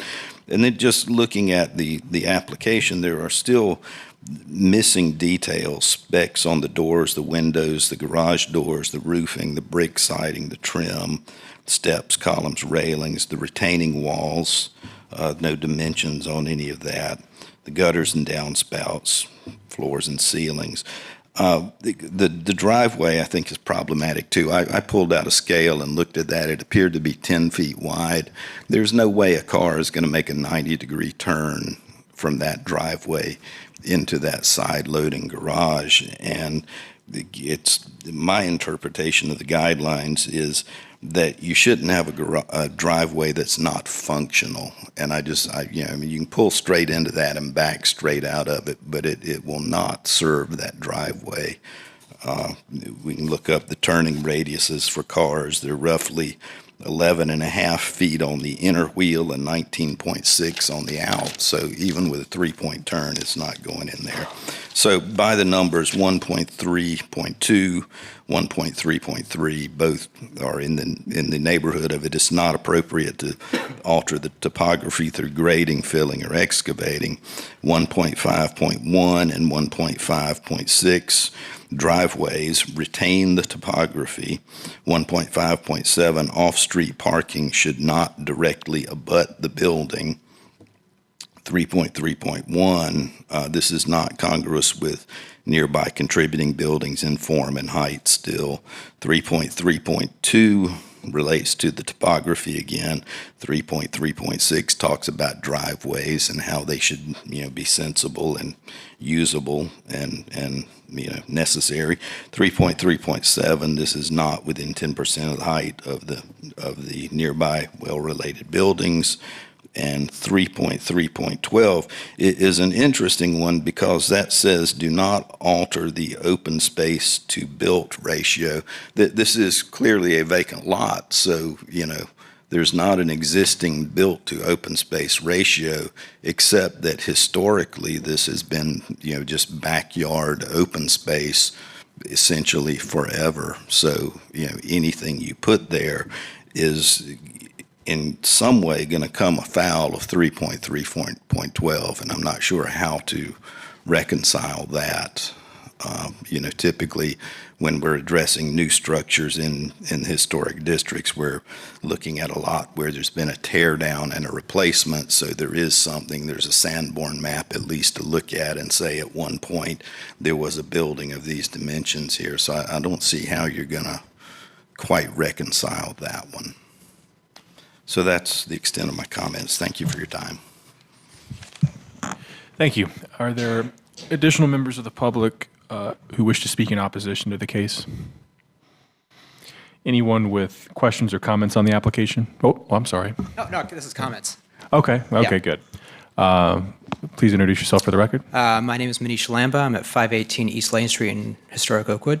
Okay. And please raise your right hand. You solemnly swear or affirm the testimony you're about to provide is the truth, the whole truth, and nothing but the truth. I do. Great, thank you. You may proceed. All right. Do you need my credentials or? If feel free to present whatever you'd like. Okay. So my credentials are I'm an engineer, major in engineering and minor in economics. I do not have any regards to architectural design or anything like that. So I'm here to speak about the comments from the original hearing about this this case about the size of the house. I have a handout here and one for you. The original, I took basically a survey of the entire neighborhood of Oakwood, of the historic area part of it, and looked at what the applicant's lot size was, which is 0.11 acres, and looked at all the houses that fit into that kind of acreage, plus 10%, plus and minus 10%. So I found 100 homes in that area. Are we short one? Okay, we're good. Okay. So I took plus or minus 10% of that too. So I got a total of 100 homes that fit that bill in that. So I took the analysis of it, and as you can see on the first chart, that's all the homes that were in that range and where they fit as far as square footage goes. And so the average household, average size of the house in that, for that acreage was 2,018 square feet, and the median size was 1,939 square feet for all of historic Oakwood. I had to remove 95%, or I only kept 95% of the data because it wouldn't be fair to the applicant if there was a home that was 600 square feet in that fit into one of those size lots, as well as I found a couple of houses that were exceeding the built mass in Oakwood, and therefore would not comply to zoning laws today, so I had to remove them from the record here, or from the study, I should say. Then on the next chart, I actually just put down what based on just 0.11 acres, there's 35 homes that actually, 31 homes that are actually in that grouping, and 5 exceed 2,500 square feet. So I'd say anything above 3,000 is very, very atypical for Oakwood to be with that size of a lot. I did not look into, as of this point, I know there's comments from the first meeting that, what if you combine the lot, wouldn't that be more sufficient for the size of house that they were building?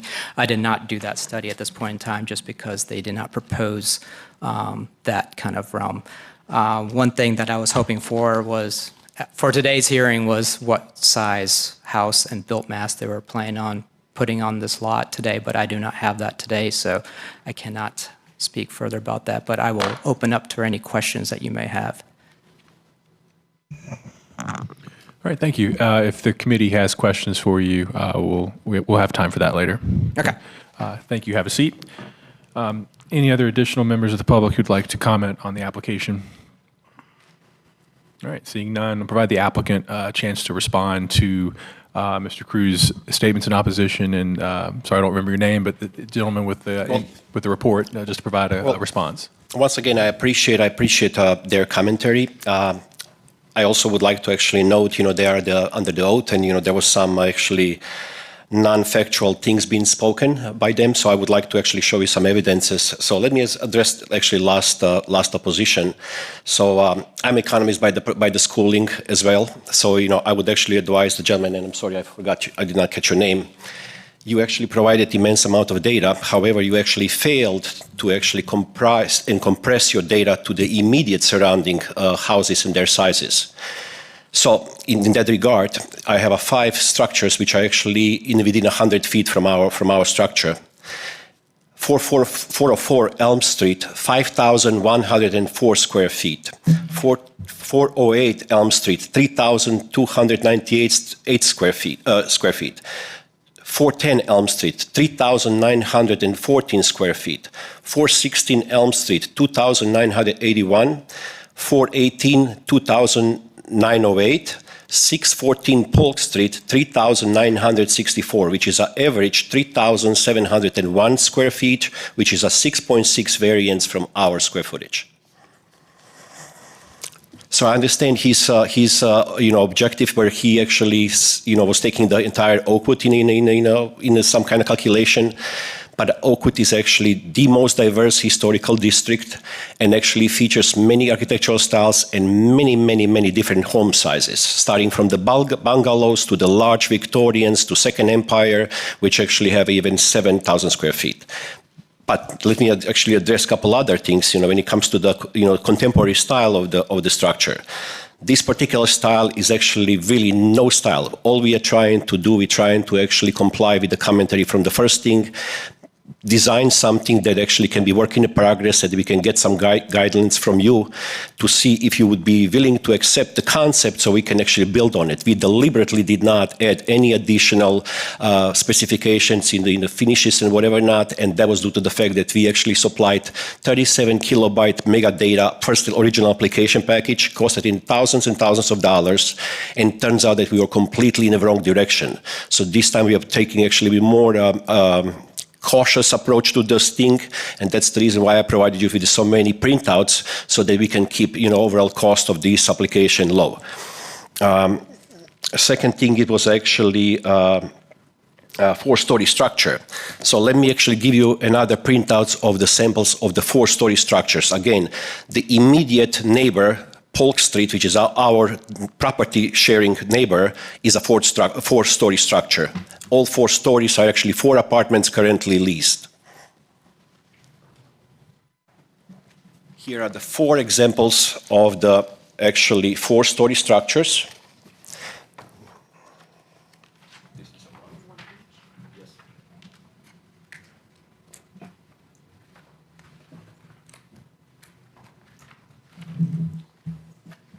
And in that regard, you can also find that 614 Polk Street, it is actually a really large house, 3,900 square feet.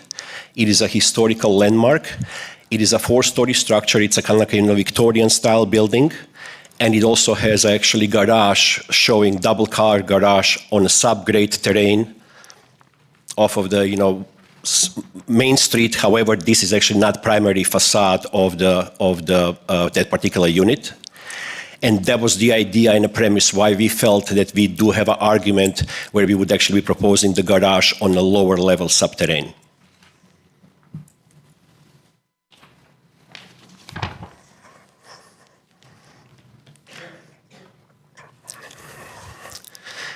While you're looking at those pictures, I'm going to also address the point where Mr. Crew actually made in regards to the driveway. We own both lots, so eventually I will be developing both lots. So, the driveway is actually going to be double driveway with the 20 feet in width, and also, the both properties will actually probably be able to use each other partial driveway in order to make that 3-point turn. So therefore, I would like to actually strike out, his commentary that, there's no point to have a driveway that you cannot actually use appropriately. And to final extent, I would like to actually provide you with another set of package where we actually have a calculation of the height limits. And we are, again, striking out his commentary about average height. Take a look at the left corner. And you're going to see that, we are within 10% of the variance in regards to the height limit. And we also actually model this thing on these pages so you can see how this particular structure relates to the other structures in immediate proximity.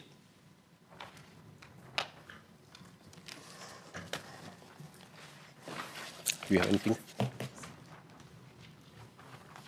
Also, what everybody has to be aware of with the site and the position of the finished floor of the main floor, the first floor, it is up as high as it is on the front because in the back, we only have about 30 inches from the first finished floor to the grade, which is just enough to get the water around that main floor. If we sink the front of this house down to where everybody wants it to, our first floor level is going to be underground. It's going to be subterranean in the back of the house. So we don't want our main floor to open up underground. We want our main floor to be able to access the backyard. So we're basing the position of the first floor relative to the grade in the back of the house so that we can get our drainage away from the house.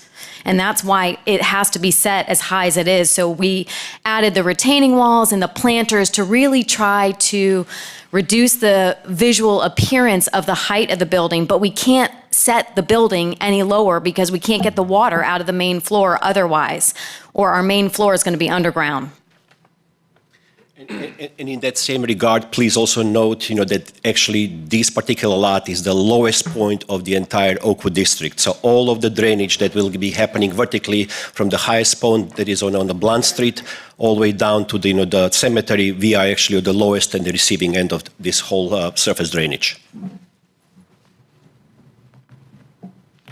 One other thing we did based on the comments and really trying to help address all the concerns of the neighbors and the committee and the staff, we went ahead and added raised planters on the side of the house where the garage entry is to go ahead and further screen the garage from the front so you don't even see this access point into the under portion of the house for the garage. So I have revised side elevation drawing so you can see we changed the roof line, added a water table to really try to bring this thing down and really help address everybody's concerns because we know we can't drop the house any lower because of the issue with the finished floor and the drainage out the back. So we're really trying to use other methods and architectural pieces to try to address these concerns.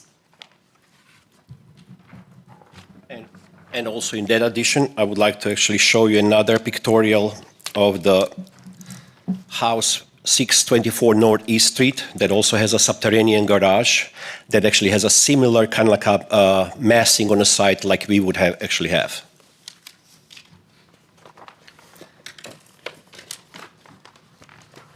And it's also historically protected dwelling.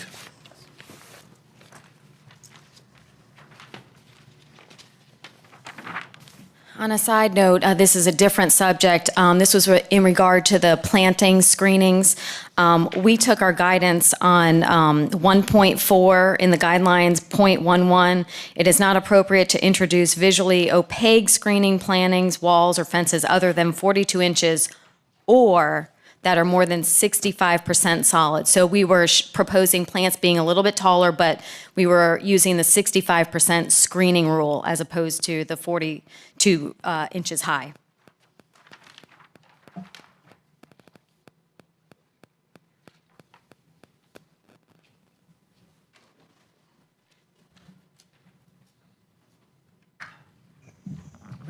Anything else from the applicant? Okay. All right, we'll close the evidentiary portion of the hearing, and we'll proceed with committee questions. I'm sure there will be some questions, so go ahead and the applicant can come back up. I'll actually start. Hold on just a second.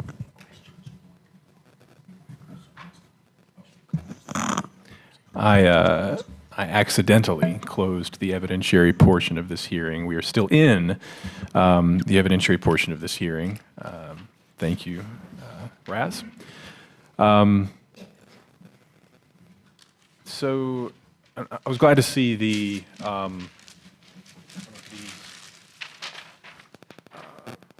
drawings where we were able to confirm the heights and the measurements, because at first with the staff report, staff was just doing estimates based on the drawings. I'm glad that everyone seems to be in agreement on what the measurements are, and so the height's been an issue that's been discussed both 2 months ago, and I'm sure it will be discussed today.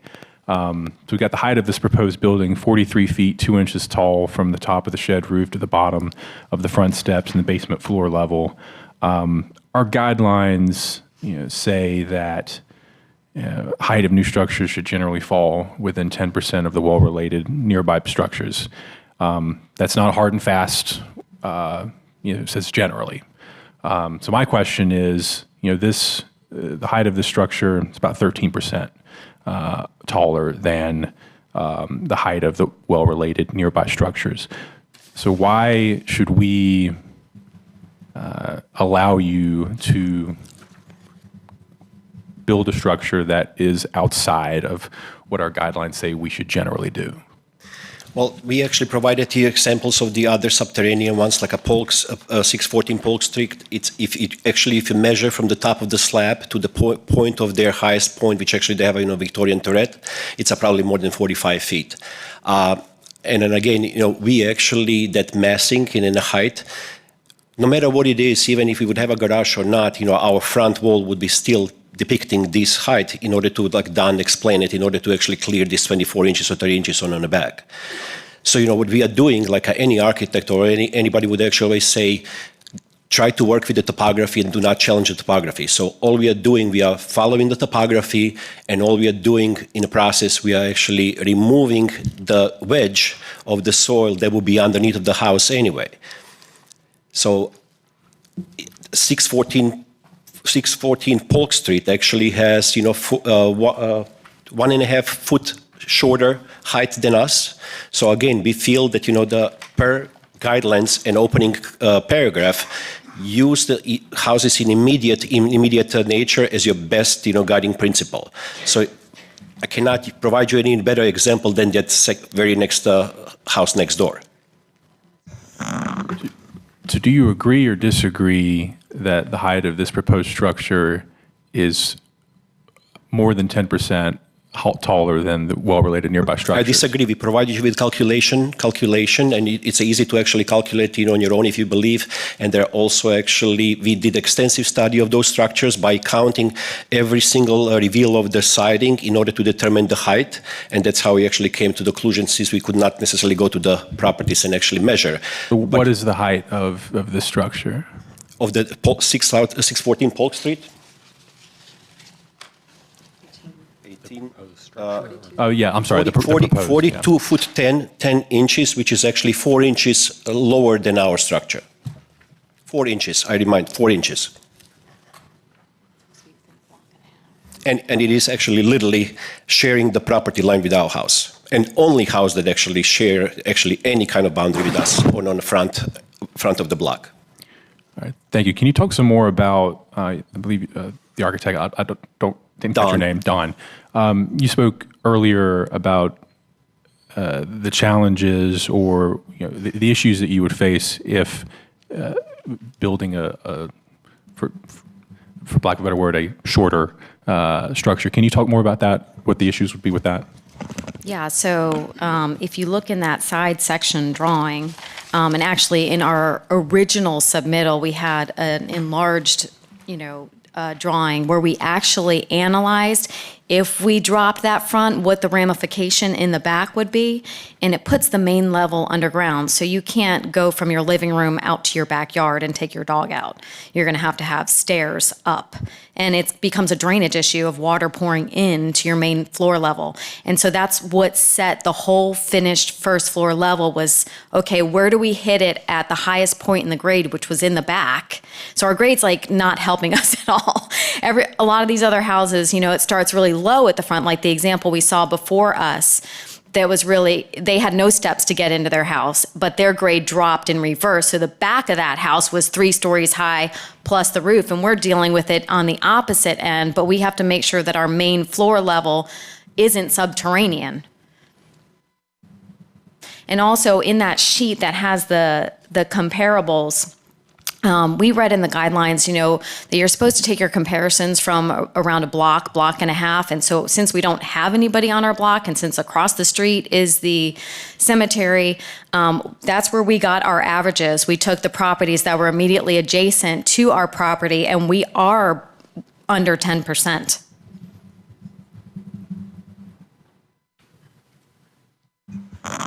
Of all of them, or just the one on Polk, the adjacent one? There is actually, they're all adjacent to the back, the ones that we actually took into calculation. All of those properties adjacent on the back, so they will sharing the back property line, where the Polk Street, we are sharing the one that is actually on the right, and technically the Polk is going to be within, the probably 40 feet, 50 feet from our new structure. And all the houses that are on the block are dealing with the same slope. So they're all dropping in the back. So they all have that height differential. And we didn't model every single house in 3D. We spent quite a bit of time and effort to generate all of this. I mean, we're happy to add a couple additional houses if that would help the case, to show those comparables and relationships to it. So we're definitely willing to give you whatever you need to help indicate, help calculate what. Sure. Well, just a few thoughts / questions, and I don't think any of us would advocate for burying the finished floor elevation. I want to be clear that that's not where we're going, but also, it seems like the adjacent house 614 Polk is the nearest well-related structure, but to call it 4 stories I don't know that I agree with that yet. And the reason is that I would say as such is because that example has a dugout basement, and then it transitions from the foundation, there's a water table, and then it has 2 clear stories above the basement. And then the roof line is largely hipped, and so it's sloping towards the middle. And even where you have these like eave dormer windows, they're either set back or they are, I'm just going to say, demure in nature. And both the front facade and I'm going to call it the left facade of the proposed application have continuous brick from essentially the driveway up. Now, slight deviation. We just received this drawing, so which starts to work to break it up, but I think what probably some of the objections about height are really about how much is taken up both of the subgrade level and the I mean, it's not really attic space. It's a full, it's mostly, it's another level. So when you look at this side, before we got this just a few moments ago, this had a continuous brick face, which I would say was 4 stories, which I don't think is the same as this nearby and well-related proposed structure 614 Polk. Right, but so we addressed that when we got that feedback, we went ahead and addressed that and provided that for you. And in the same way that that house has that, is utilizing the space in the attic as inhabitable space, we're essentially doing the exact same thing.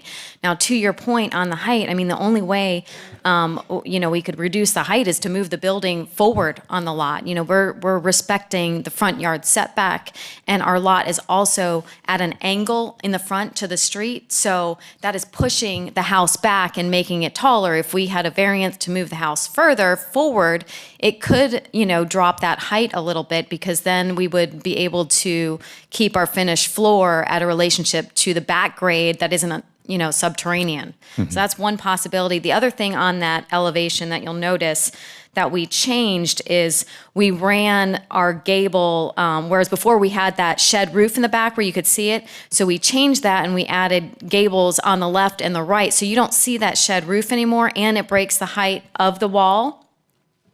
Additionally, where we have our little outdoor porch, of that walkout attic, we could reduce the height of that wall and design it as railing, which would also help the perceived height of the structure. So that, there are concessions we could also make there. So we could move it forward to try to get it down to help us deal with the runoff in the back, but not create a subterranean first floor. We could add railing to the back instead of a half wall on that balcony. So there are definitely things that we can still do. We're really trying hard to address all these comments and make it acceptable. Okay. Just a couple of follow-ups. So, I think all of that is helpful on the side elevation. Unfortunately, it's still, at least with the evidence we've received, appears to be, the 4-story brick face on the front, the primary elevation, which it feels like a very tall. Would a water table above the second floor windows help? It might. So let me just ask. So what's the roof pitch? 612. 6 and 12. 1612. 6 and 12. Okay. 15. Might be 15 or 16. 15 or 1612. Okay. And I don't know a better way to say this, but that feels very steep within this district, and with the steepness, you're able to get more space within a shorter run of roof, and so again, for a congruity analysis, that feels quite a bit different than the hip roof at Gotcha. 614 Polk. So if you look at the side view of this, it's actually a 12-12, and that steep slope is only on the front, and that roof is dropped down lower. So the front gables are dropped lower. They're a little bit steeper, but we didn't raise it above the 12-12 gable that's running transverse. Mm-hmm. And also in the same regard, and I hear your comment about maybe too steep. However, in regards to that particular precedent that actually just provided you 614 Polk Street, there are multiple pictures. There are side picture, front picture, and the other side. Yeah. So you can actually see 1812 pitch on that thing, and plus, probably even steeper turret on the side or on the top of the building. So you're saying 614? No, 614 Oakwood. Okay. So that's that with the front garage, the side garage that you actually have in front of you. So if you look at the picture, I believe it's a second. It actually has the front elevation, and you're gonna see really, really steep front gable.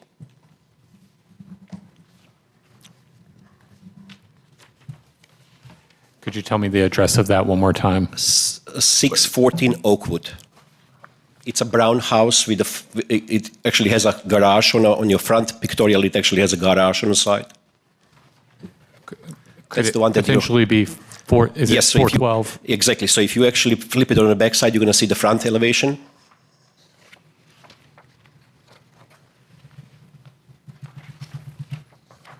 And you can clearly see really, really steep front gable.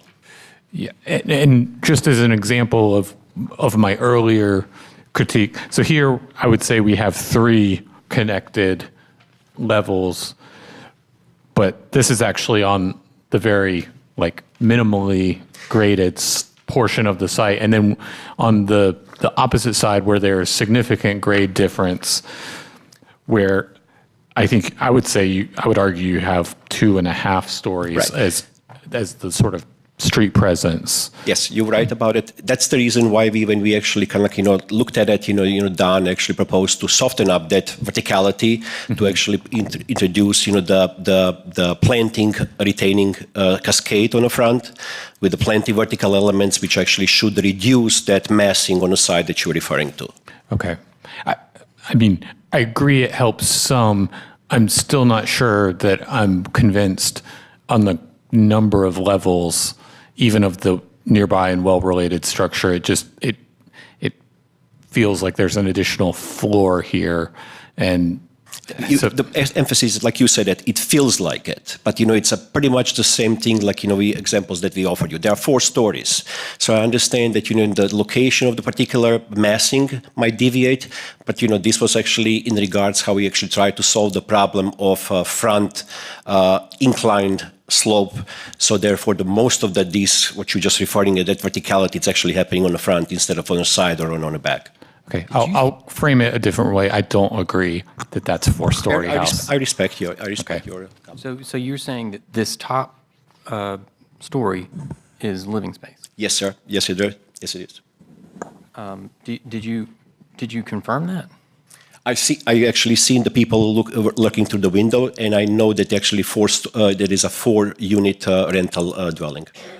So for the purposes of the COA review, what's going on inside is not part of the consideration. So I would encourage you just to look at the overall size, scale, and mass of the building as experienced from the exterior. Question for council.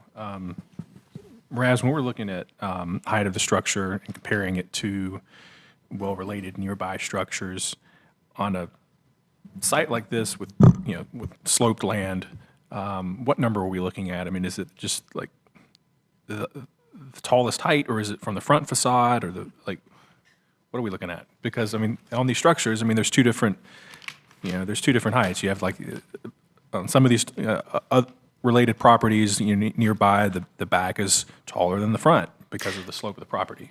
So if I may just add, I'm going to let you. Sir, that was a question for staff, sure. and I'll provide you an opportunity to respond. I apologize. I don't see a definition of height. I know the UDO, for purposes of zoning requirements, has a definition of height, how you measure building height. I'll ask staff if there's any guidance in the guidelines that I'm missing. Again, the overarching legal issue for the committee to determine is whether the proposal overall, contextually as a whole, is congruous or not with the special character of the district. I know trying to make a fair and to the extent is possible, and it's very difficult to make it objective, you start looking at the little pieces. You look at guidelines, you focus on all of the criteria, call them sub-criteria, for making the ultimate determination of whether it is congruous with the district or not. And that involves a struggle sometimes applying each and every one of these sometimes tedious guideline standards. With that admonition or that caution regarding what the legal issue is, which is a generalized determination. Staff, is there any guidance by precedent in decision-making or any general rule of practice that you all have developed in terms of how you measure height? Not for providing a specific definition beyond what you could assume as the definition of height. May I answer your question? If staff is done providing their answer. I would say that we don't have a specific consistent application of the term for height in an attempt to provide some kind of consistency between comparing overall heights for the purpose of this application. I believe I included some language about simply comparing similar points on a building when providing overall heights. So if, for instance, the proposed structure is going to be considered 43 foot to, I think is the number, based on all the way down to that lowest garage point to the peak, that it would be appropriate to accept an overall height calculated from the neighboring structure from a similar point. But we don't have any hard and fast rules on how to measure that. It's, to reiterate Raz's point, it's all about overall congruity. So each one of these points, you can break them down individually, but ultimately they need to be reviewed as a whole. So to answer your question, how actually city measures, the height of the dwelling is actually taking four corners average not to exceed 40 feet. So they would actually take corner A, corner B, corner C, corner D, and them together divided by 4, and whatever that thing would be, that would be actually average height not to exceed 40 feet. So that's for a zoning approval. But in this particular instance, we still are below that 40-foot mark. And I'm sorry, I presume your attorney, like you said, it's all, and Aaron mentioned, it's for the purpose of this meeting, it's all about congruity. And congruity is in reference to, the samples that we provided, and also to your opinion, how you're going to interpret those samples. I just want to point, I don't know if you ever heard the Latin expression,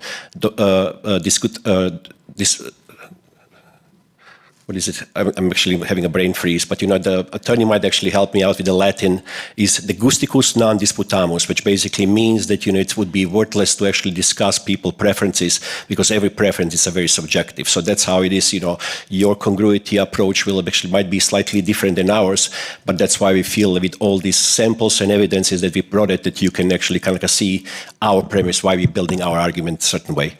Yeah, I think I was being too diplomatic earlier. I do not find it congruous. So that I respect your opinion. That's clear. Yes, I completely respect your opinion. We're trying to find ways to get you to where sure, it is congruous. and I'm seeking your guidance, because, like I said, the reason why we went back to the more paperwork, due to the fact that first application was extensive, and it turned out that we were completely in the wrong street, if you will.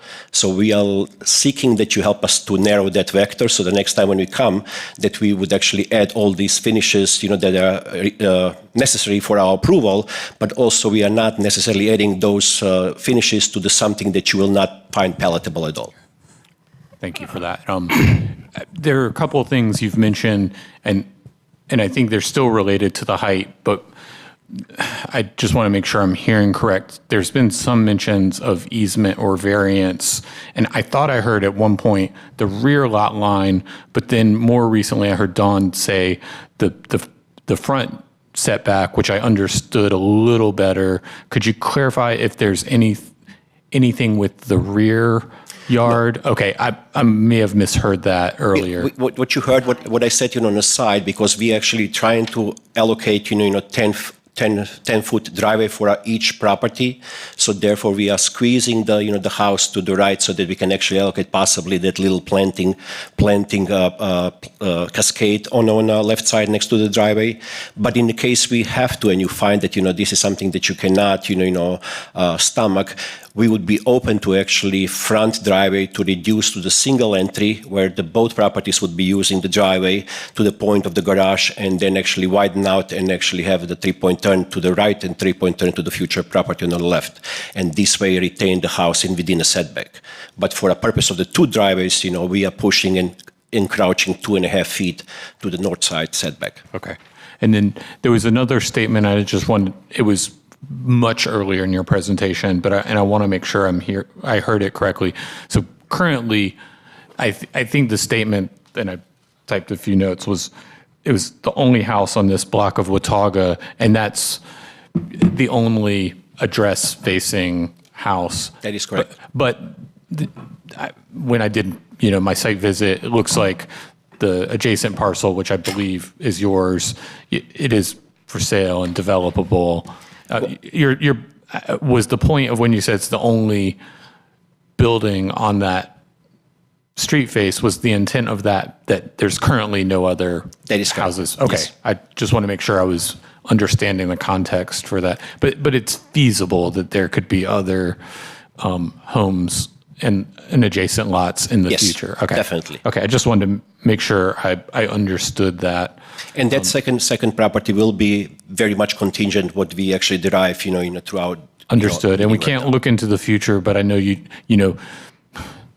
if it's the only, 500 block of Watauga address, it does diminish your abilities to have nearby and well-related structures. I mean, I understand that there's a little bit of a hardship there. Sure. But just want to make sure I was understanding that. Thank you for acknowledging that. Yeah, this is a detailed question, and then I'll let my fellow commissioners speak. But the windows, Dawn, the ones that are hosted within, that are installed within lapped siding, they don't appear to have trim. Is that the intent? And I don't think there's a right or wrong answer. I just wanted to make sure. There's a lot of detail in parts of the views, and then I just noticed that, and I'm just... We originally started with a more modern twist on the design, so we were going without window trim. We really haven't gotten there yet because we want to make sure we're going in the right direction before we get into all of that. It would almost be helpful on these COAs to have a schematic design review before we prepare all of this stuff so that we can make sure we're heading in the right direction before we develop all that. Just a little bit of feedback in the process would be really great on our part and maybe even great on yours. Sure. We have attempted that in the past and received negative feedback from committee members because there are design tricks you can use to diminish scale and those sorts of things that they weren't evident in reviewing just a form. And that wasn't like a question that was going to sway my decision either way. I'm just asking because it seems like there's not, and I can imagine ways you could do it without trim, but I don't have any other questions at the moment. Staff, is there any precedent for painted brick on new construction? There is? I can't tell you what it is, but there is plenty. In Oakwood? I believe so. I would need to check that to confirm. Because I couldn't find any. And it struck me as odd that wasn't mentioned at all. It's new brick. The guidelines largely speak to painting historic brick, and that's due to the durability of the softer historic brick. New brick does not have the same appearance or the same structure. Okay. So we have not really taken a hard line on that for new construction. But if we need examples to feel comfortable with that, I can look that up. I just can't during this meeting. Ian, any questions? Yeah, just a couple. What is the overall square footage of the house? I see the heated on here, but I don't see the total. I mean, including, I guess, the patio, the planters, all of that. What's the like footprint of the house? I would say somewhere, all the area under the roof, I would say somewhere around 4,300 square feet. Okay. Plus minus, including the front porch, which is 180 square feet. And then there is probably 400 square feet in a garage. Okay. Are you including the second floor in that? Entire thing. I think he was asking about the footprint. Just the footprint itself. The footprint, it's basically the first floor. First floor is this plus side porch, which would be somewhere around, I would say, 1,300 square feet, 1,400 square feet or something like that. Okay. My second question is, have you considered building a 3-story house here? It can be. The only thing is that, as I said, we would still have, the house just as it is without, the garage in the subterranean. But there's actually, we are trying to build the foundation wall with the superior wall, which is a prefabricated concrete panels. And in order for them to lock them up, you would have to have actually the slab. So if you're familiar with the superior wall, so yeah, that's the reason. And then consequently, in doing so, we do actually allowing the space for the subterranean garage. Well, I mean, I don't mean removing the garage. I mean removing the fourth story. So you essentially have a garage plus 2 stories on top of it, which would result in a 3-story house. That would result then, actually lowering, the attic roof. That's doable, but the only thing is that in doing so, I really like the idea that we do have actually the attic, which we were actually proposing the family room for our kids, because it's a relatively tight square foot footprint, if you will. Technically, you do not have an area to actually allow for a family room or kids playroom. So that was the kind of made guidance behind that. Okay. And my last question is, have you considered lowering the pitch of the highest roof? I think you've spoken about some of the other properties in your evidence that maybe use their attics as living space, but none of those seemingly have that pitch, probably because the attic wasn't originally living space, it was converted. So it's possible to do that, with standing height sort of Yes. at the gable, and you lose at the eaves, but you still have a livable attic Yes, with a and there- shorter pitch or a lower pitch. Yes, and bear in mind that, main gable, it's actually 12 pitch. So it's a relatively, medium pitch, if you will. The only thing that is actually steeper is that front faux gable that actually is right above the front door. So that element, I personally like due to the fact that gives you a little bit more that Victorian look that we were going after.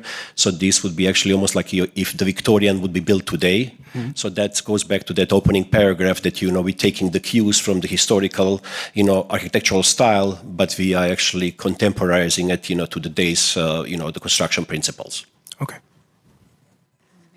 All right, so I agree with Rob that the height of this proposed structure is not congruous with the well-related structures around the proposed structure. If we were to defer this application and, well, let me before I say that. So it's my opinion that this structure is not congruous height-wise, but if you cut off the attic 3rd floor, I think that might be there. If we deferred this application and you came back with a new proposal with no attic 3rd floor, is that something you all could do? Well, we can actually unfinish the attic, but the point is that the whole principle is that we're trying to maximize the amount of living space in a house as it's built today. So in a case we would actually leave the attic finished, it still would be attic.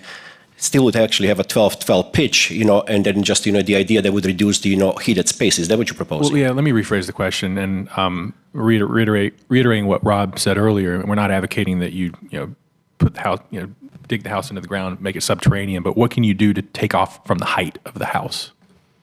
We could probably take, the height down for another foot in order to actually, from the 1st floor, we would actually reduce the amount of ceiling height from 10 to 9. The 2nd floor would actually have a 9, and the 3rd floor, or basically attic, has a 8. So that would actually reduce the overall height for a 1 foot, which would be then 42.3. I'm not sure that actually really changes anything. But it would be, again, in the same merits in regards to the height of the neighboring structure. So right now we would be higher, but we would be within this 10% variance. But doing so, we would actually fall below the neighboring height.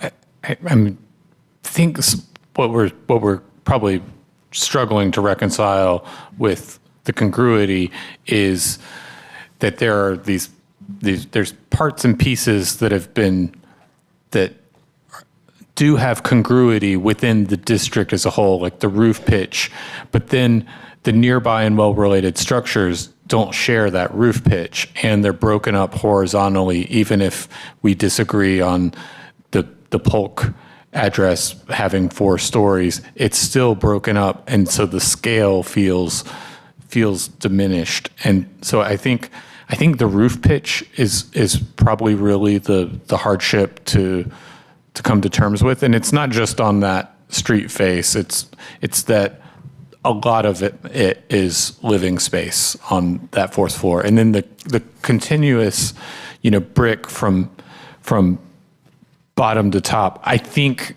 introducing details like this start to help break it up. But even if you look at the section diagram is helpful, but if you look at even the other structures that you've picked out, none of them have more than 2 contiguous stories before there's like a change in plane.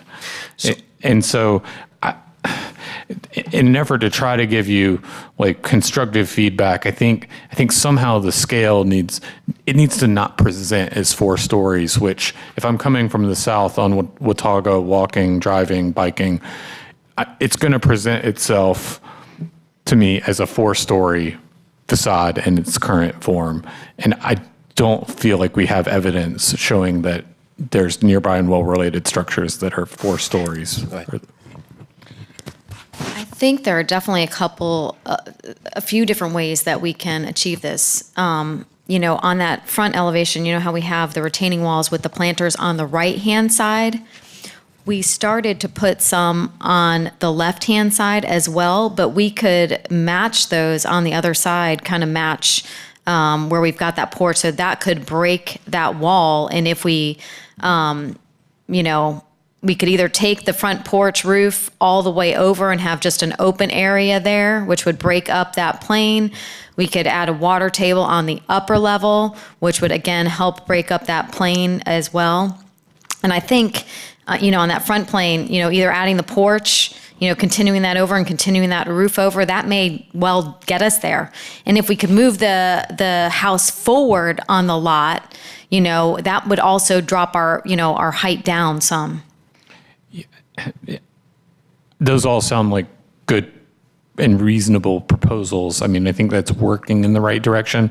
I think the front, the gabled roof form at its current height being, whether it's 12 over 12 or 12 and 12 or 16 and 12, it feels very tall, especially taking into account, the subgrade area beyond.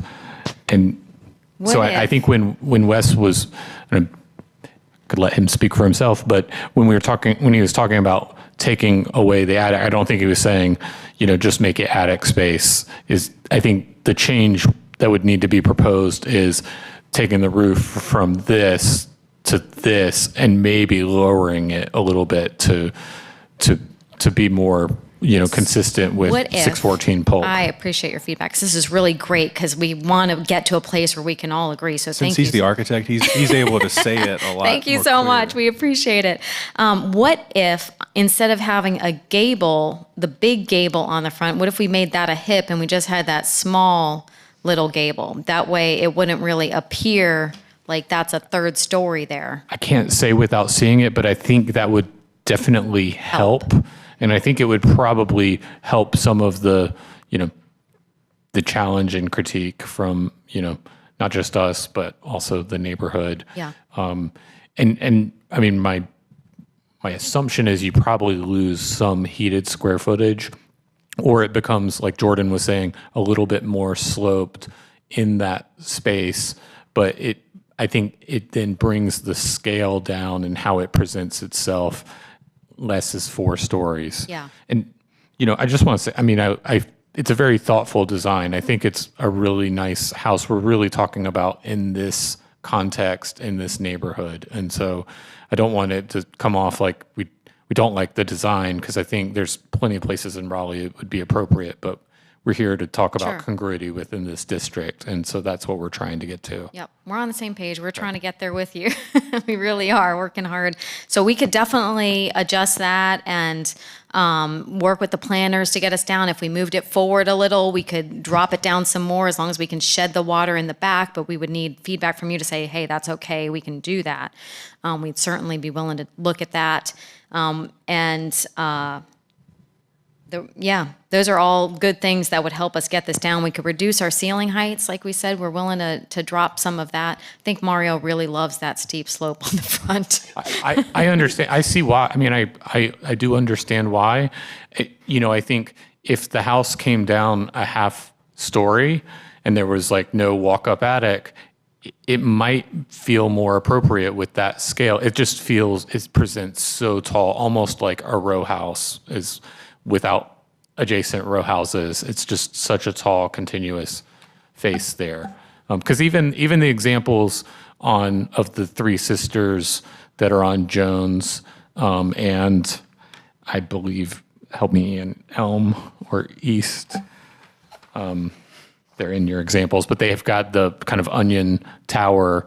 Like that tower is not continuous wall face from the ground. There's roof that steps in, so it's a very prominent feature, but it's interrupted by roof before you get to that, and then there's porch below it. So I hope this is constructive, but I think this starts to go in the right direction, but I also feel like this was probably like last minute like revision to bring this evening. So I think we would need to see it on more of the house, and I think probably the primary roof being less pitched than it currently is. Less than 12-12, is that what you're saying? It needs to somehow find a way to present itself lower than it is now, because the example you're using of the 614 Polk, it's largely, if I'm not mistaken, it's primarily hipped in many areas, which means it's coming together. It's a low slope, and then there are certain areas that pop up as either dormers or other vertical elements that interrupt that. But that's not. It doesn't present itself that that's the whole roof at that height. So it presents itself as a much lower structure, because even where you're showing your own evidence of where it's measured to the center, it is clearly in this graphic, it's set back. The measurement point is set back far from the road, where you would have to pick, a very close to the street point to measure for your 43-foot measurement. And I agree with you, except in that particular case, it's opposite incline. It's actually decline, so it's kind of like But I agree what you're saying. So we will actually go back. We will actually redesign the side and the front so that could be possibly more palatable to you. I don't think that reducing the 12-12 less than that, it basically would actually then we would go in that craftsman style, which is not necessary. So then we would be actually mixing two different styles. And I think that I would like to retain myself within that Victorian verticality, if you will, but we will definitely try to actually bring the house for a couple feet lower. Okay. Just so we're clear, I think if you keep the roof at the same pitch, we could be having the same conversation. So unless the gable height comes down. Are you referring to Are you referring to the main gable that goes from the left to the right, or the one on the front? I would say both of them, but primarily the part closest to the street. So the front gable. Yes. Okay. So and Dawn had mentioned, maybe that becomes hipped, which I know may not be your vision. It could be. I can see it. It's possible that you either lose heated square footage up on the top story, and you retain your design, or you keep that square footage, but maybe the roof height, ceiling height gets a little lower so that it presents itself a little bit closer to the way the top floor of 614 Polk does. Okay, makes sense. Okay. Do you all feel that you have enough guidance and Yes. where the committee is thinking and feeling to proceed? Yes, this time I think you were far more generous in your commentary and kind of like suggestions than the last time, if I may say. So I thank you for that. You're welcome. Yes. So we'll go ahead and close the. Well, any other questions? Can I ask one question? Yes. So can we make another pass at the exterior design and send it for review so we don't have to go through the whole process again before we provide all the details, or no, we got to start again? That would be nice, but I'm afraid this is a quasi-judicial hearing. This is court-like, it's like a trial, and the evidence that is received has to be at a hearing, and it has to be reacted.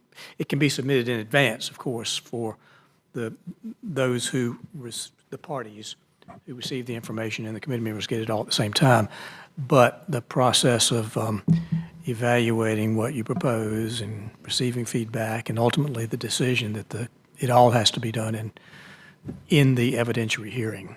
Okay, As so part of the record of the evidentiary that makes hearing. sense. I'm following you. So when we come to our next pass and we make these changes, here's what I feel like we can get there on the next one. I really do. However, I don't know that we'll have all the details for everything all worked out. I'm leaving the country next week. So I just want to make sure we have enough that we can present and you can say, yeah, that's enough to approve the premise, and then we can talk about window trim and Well, a that lot of sort that of stuff thing. is handled in conditions anyway that Okay. staff will ultimately approve. Okay. All right, that's great. Thank you so In much. terms of the design, that does need to be complete.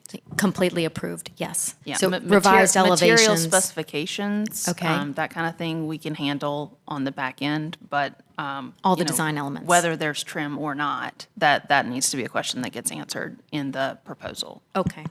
Okay, we can do that. And one other question, did you want to give us the provision to move forward on the lot, or do you want us to keep our front corner anchored at that front yard setback?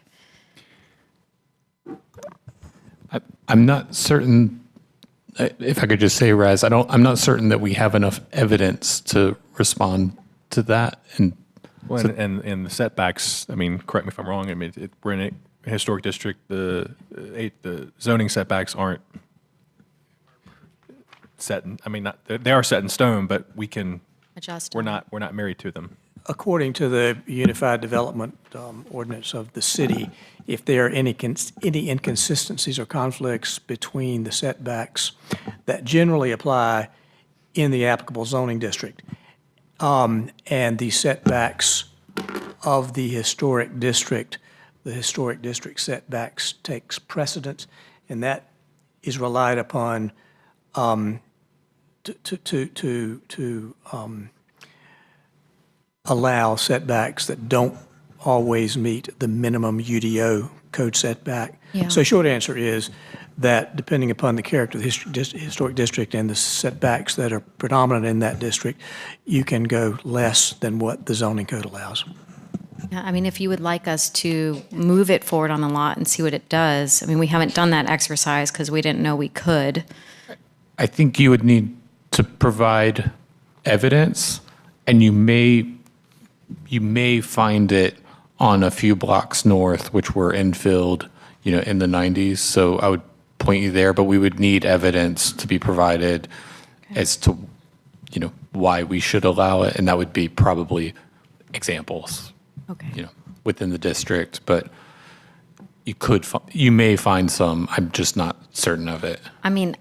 I just want to do what is going to meet the requirements, so I'm just proposing options to get us all where we're all comfortable. And I think moving it forward might help, but I don't know until I look at it. Okay, any other questions? All right, I'm going to close the evidentiary portion of the hearing. And if no commissioners have any discussion, I'm just going to move that we defer the application to the April meeting for rehearing. I just have one thing. Go ahead. I feel like the chair, honors to you, Wes, and Rob, you've been very diplomatic, but I want the applicant to leave here with a sense of what we're really saying here, which is that the house is too tall. It's outside of the 10%.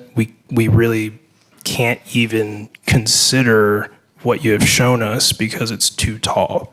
43 foot 2 is too tall. It needs to be shorter. It needs to be at least 3% shorter. So I think I agree. I hesitate to comment on the rest of the application. I think it's very well done, and I could almost get there, but it's just too tall. We can't even consider it. So, the first thing you need to do before you come back here is make it shorter.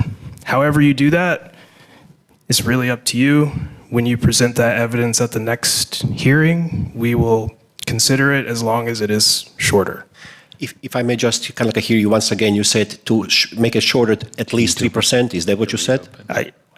It needs to be within 10% of well-related structures. But that's where we are right now. So I'm going to reopen the evidentiary hearing. Okay. We don't think it is.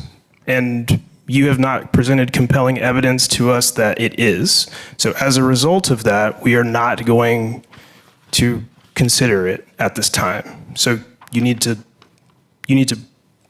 present evidence that it is within 10%, and it needs to be compelling evidence. Well, he did present it on the sheet. We did present and we did the calculations.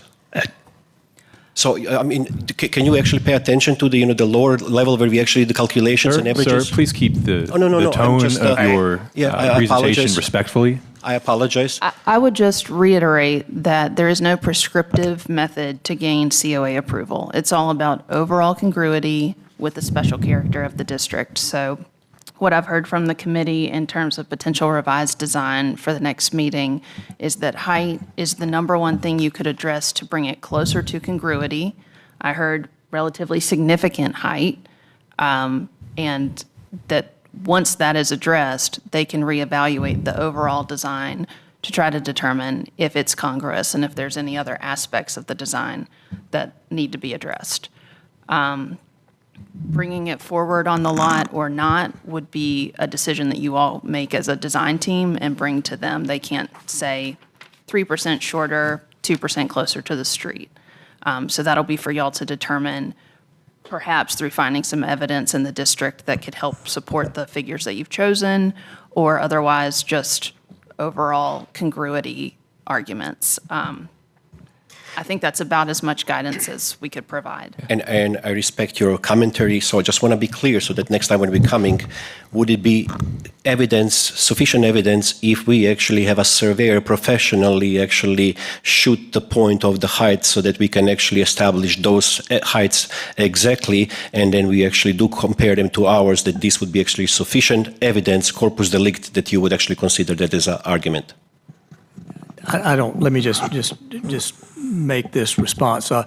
Staff, no one here individually can say what's sufficient evidence or not. This is a quasi-judicial process, and the applicant, every applicant has to make their own case. The committee has tried to be helpful in giving you feedback to assist you in either making some design changes or bringing back additional evidence. But that's about all I think the committee can say. They can't tell you what evidence, how much evidence. They can't make the case for you. They're trying to find a way to get to yes and to give you good feedback. But sure. It gets right down to a final decision, and it's a group of committee members, and the vote will be taken at the next meeting. And really can't give you more in the way of a disclosure or commitment than what they've already given you. All right, we've had enough discussion on this application. I'm closing the evidentiary hearing, moving that the application be deferred to the April meeting. That's a motion on the floor. Seconded. All those in favor say aye. Aye. Aye. Any opposed? Motion carries unanimously. We're going to take a 10-minute recess. Thank you.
call this meeting back to order. We're ready to proceed with the next application, which is COA 147, 2023, 521 Watauga Street. Ask the applicant and any other individuals who will be presenting to come forward. Go ahead and please introduce yourselves. Kelly Scudo, Renewal by Anderson. Rosa Corvo, applicant. Stephen Corvo, applicant. All right. Please raise your right hands. All. Do you solemnly swear? You solemnly swear that the testimony you're about to provide is the truth, the whole truth, and nothing but the truth. All right. Thank you. I recognize staff for their presentation. All right, so moving north on Watauga, we have case 147, 2023 for 521 Watauga Street. This is in the Oakwood Historic District, and the request is to replace non-historic windows and replace trim. So this is a view of the house from Watauga. And just a quick walk around. This is a view from the end of the driveway. The north facade, looking back east, just from where we were previously. And it's really difficult to get a good view of the south facade, but here are two views to attempt that. The abbreviated summary of staff concerns is that specifications outlining the details of the window construction were not provided, and the trim specifications were not provided. All right, thank you. Applicant, you're recognized for your presentation. All right, so I wanted to kind of give you a background of who we are, where we come from, and how we came up with this material. So Anderson, as we all know, is about a 120-year-old company, #1 window manufacturer in North America, presumably the world. We do double the amount of windows per year than our #2 competitor that's out there. We focus on quality. Everything we do is quality and aesthetics. We are not your vinyl window company. In fact, we invented and patented the vinyl window. However, we have never sold a vinyl window because it didn't pass any of our structural integrity testing over 50 years ago. So when we're doing our windows and our doors, we want it to look everything like an original wood window. And in doing so, we have worked really hard. Some of the things that we have done in the past is we have actually created in 1966 the clad window. Our company came up with the clad window, and we did that because it was an alternative to a wood exterior. What was happening is that pine was getting expensive, old growth pine. You couldn't get it the same way, so there became new growth pine. And what was happening when we were making our windows, because we did wood up to that point, all wood, interior and exterior. And what was happening is we couldn't get the same quality pine as we had in the past. And so we came up with a clad window. The challenge that we have with clad and what our competitors have with clad is the fact that over time, water moisture gets in between the cladding and the wood. And there should be a piece that's somewhere, there you go, right, in your left hand. That's a clad window. That window, that and seal failure, which is the gas, the fogginess between two panes of glass, is the #1 and #2 reasons that our company is called out. Just in central North Carolina, we have 58 project consultants that work for Renewal by Anderson, and all we do is replacement windows for existing homes. Our division does not do any sort of new construction windows. And we go out there, and the reason why we created this division is because homeowners were having so many issues with their windows, and we would go ahead, come out and take a look at them and realize that we had a big problem as far as, unfortunately, third parties. That is not a tempered glass, but no, it's no problem. We'll clean it up later. Don't even, okay. And so what we were having a problem with is we were having homeowners give us a call and having problems with their windows. And when we went to look at what those windows were, and keep in mind this is over 40 years ago, it was an installation issue. More than 90% of when homeowners have called us in the past, their window with issues with their windows, they were installed incorrectly. So Anderson actually created this renewal by Anderson division, which is the one and only place that you could go to that Anderson will actually install your windows. So simultaneously, we were looking for an alternative to wood. And the reality is that people like the look and the feel of wood, but you know what they don't like? Rot. They don't like the maintenance. They don't like the problems that you have with wood windows. And clad, all it does is it hides what's going on behind it. And we see it every single day, especially in the South, where we suffer from high humidity and high heat.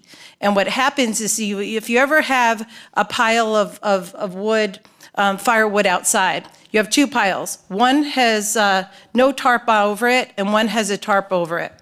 And they're both wet. What's going to rot the fastest? The one that has the tarp over it, because it stays wet. That's the challenge that you have with clad windows. Well, nature always wins. Water always wins. It gets in underneath that cladding, and it gets to that water, and here in the South, it stays wet. So Anderson actually came up with a whole different material, and it's a composite material. It's called Fibrex.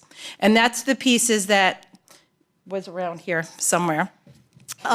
Those pieces are 40% of a reclaimed wood fiber, so it's a wood composite, and 60% of a polymer. We put it through an extrusion process, and it comes out with whatever form that we want it to be. We bond it together with heat and with pressure. And then what you have on the top is an acrylic capstock, and what that does is that gives it a color, if that's what you want. That is the only material that we use for the exterior of our windows.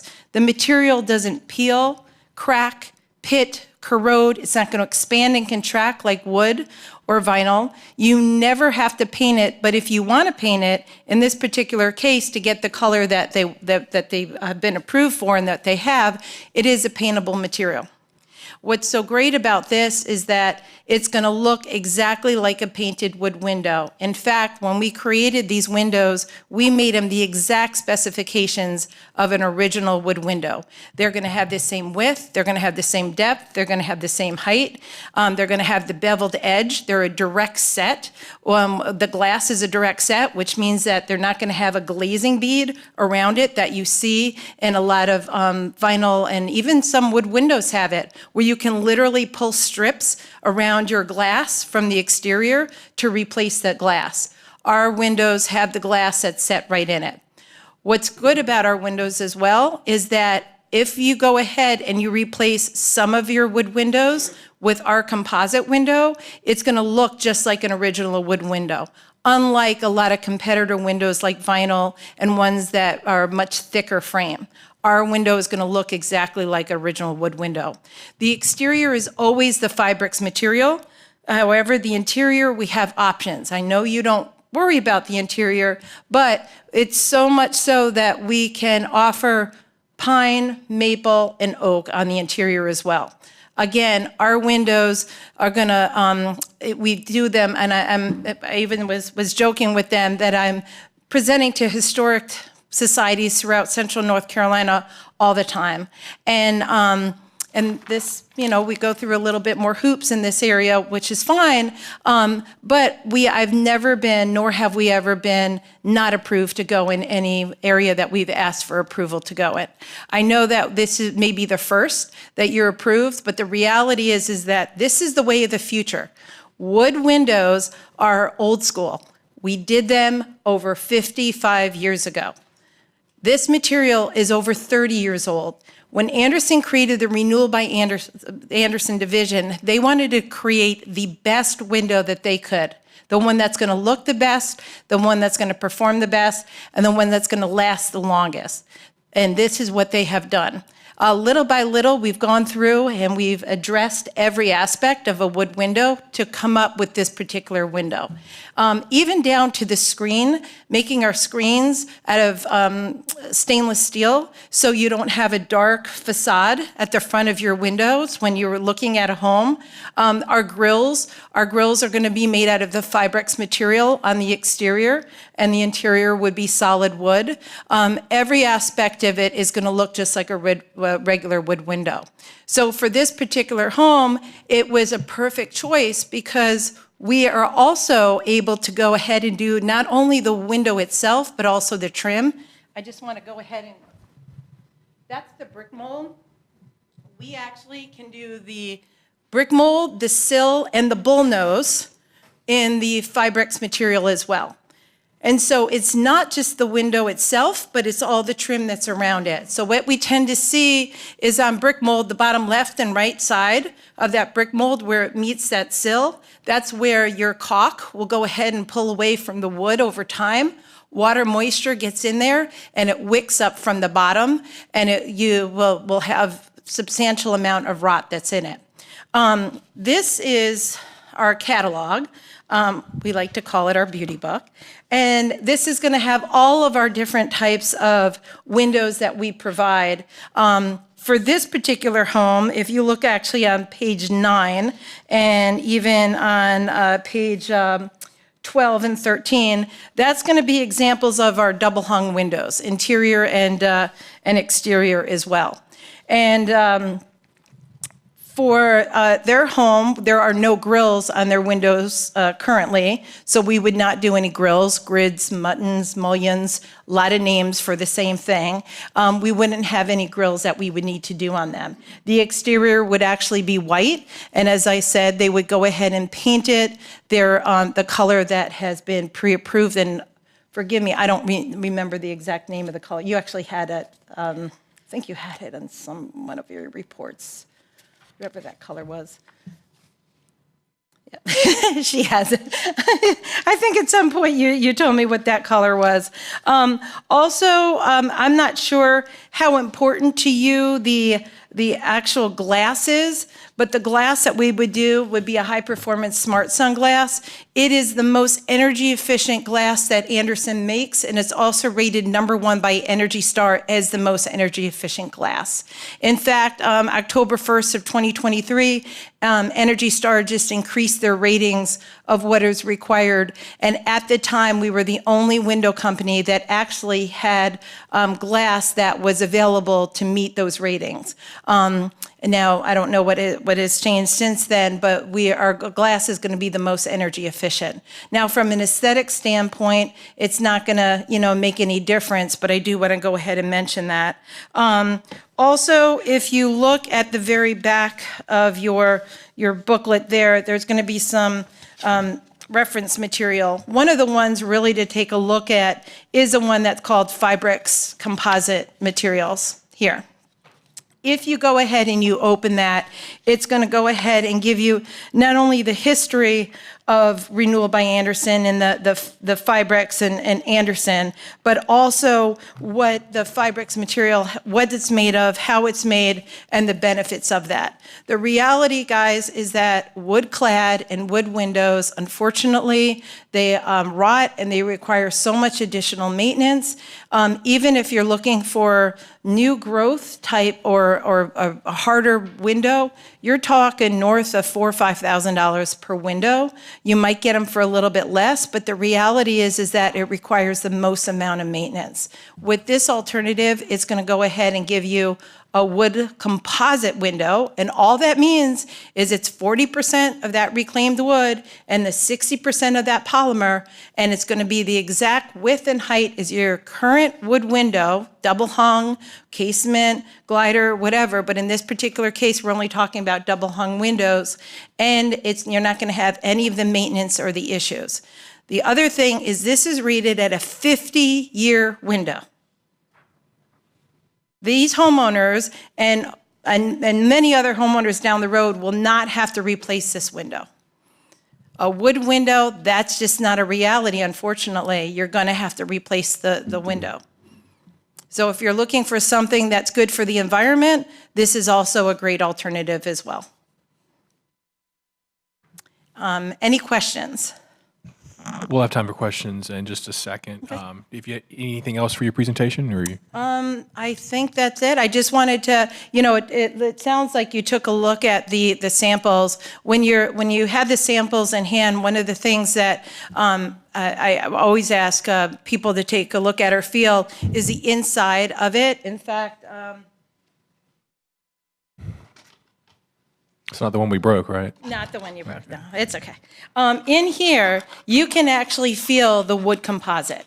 You can feel the wood fibers that are in there. It's not just what's on the exterior. Also here is, as I talked about, the bevel, and in here, the glass is what we call direct set, and it sits inside there, unlike other windows that are there. So this is going to be the exact same width and height as a wood double hung window. All right, thank you. Anything from the property owner? Just briefly. Our goal here was not to find a inexpensive option. This is a significant financial investment that we're making because we saw it as a way to maintain the precise look of the house as the way it currently is. Intending to keep the same color, the same look, and make it look exactly like the wood windows, but without the concerns that we have on essentially every side of our house with the rot that we've noticed that has just increased over the last couple of years. And so I just wanted to say, that I think what we found is a situation where we're making a significant financial investment to make the house better, but make it look exactly the same. And I also want to add that we did reach out to several window companies. We tried to look at wood windows.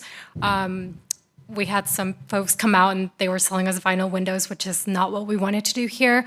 But in that process, we also found out that finding a good wood window in this area is very difficult. So as far as energy efficiency and also maintaining the home, which is what we want to do in the future as well, we found Renewal by Andersen to be the company that provided us the better product for multiple reasons. Great. Thank you. All right. Any members of the public who wish to speak in support of the application? Anyone who wishes to speak in opposition? Anyone with questions or comments? All right, seeing none, we'll proceed with commissioner questions. I've got a few. They're mostly technical, so I would like to step up and take a look at that before we close this portion. But so thank you for the lengthy pitch about it. I think I could sell. I'm ready to buy some windows. Well, I could at least sell it, I think. So, but very thorough. Thank you.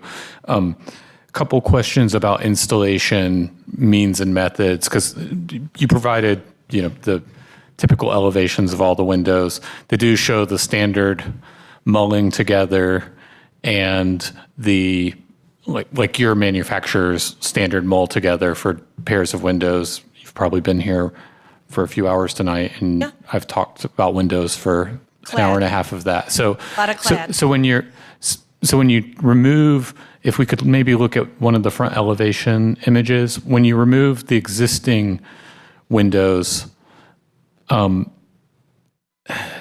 would we still see, you'd come back with a trim piece where these are paired together and it would remain the same, or would you have two mulled together in the factory windows, and would we lose that 5-inch casing that's down the middle between? Yeah, no, good question. So with our company, we have the ability of doing an insert and a half cert, and also a full frame. So depending on what the application is and what the need are, will dictate to us which way that we want to go. So on an insert window, what we would do is we would go ahead and remove the two double hung windows, keep the mull in the center, and go ahead and insert two double hung windows in those openings.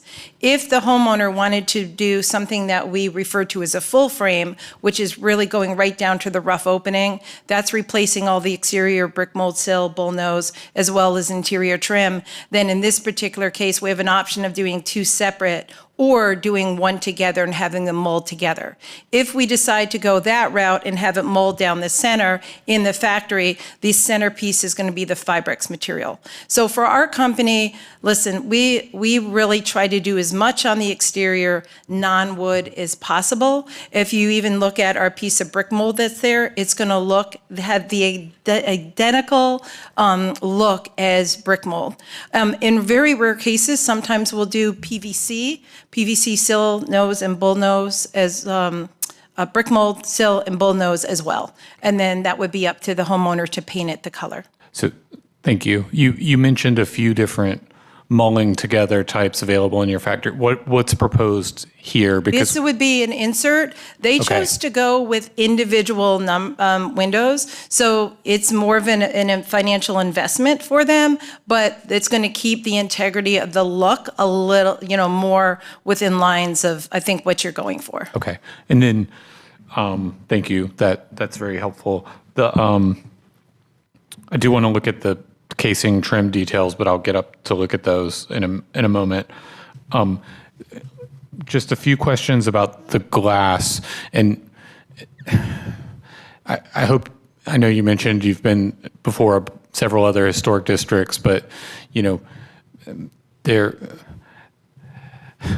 are a lot of different scientific points of view about material use and longevity and all the environmental approaches. I think we could probably counter with some evidence about existing and old windows. I think you're gonna see we probably have some openness here because this is not a contributing structure. It's a relatively new house.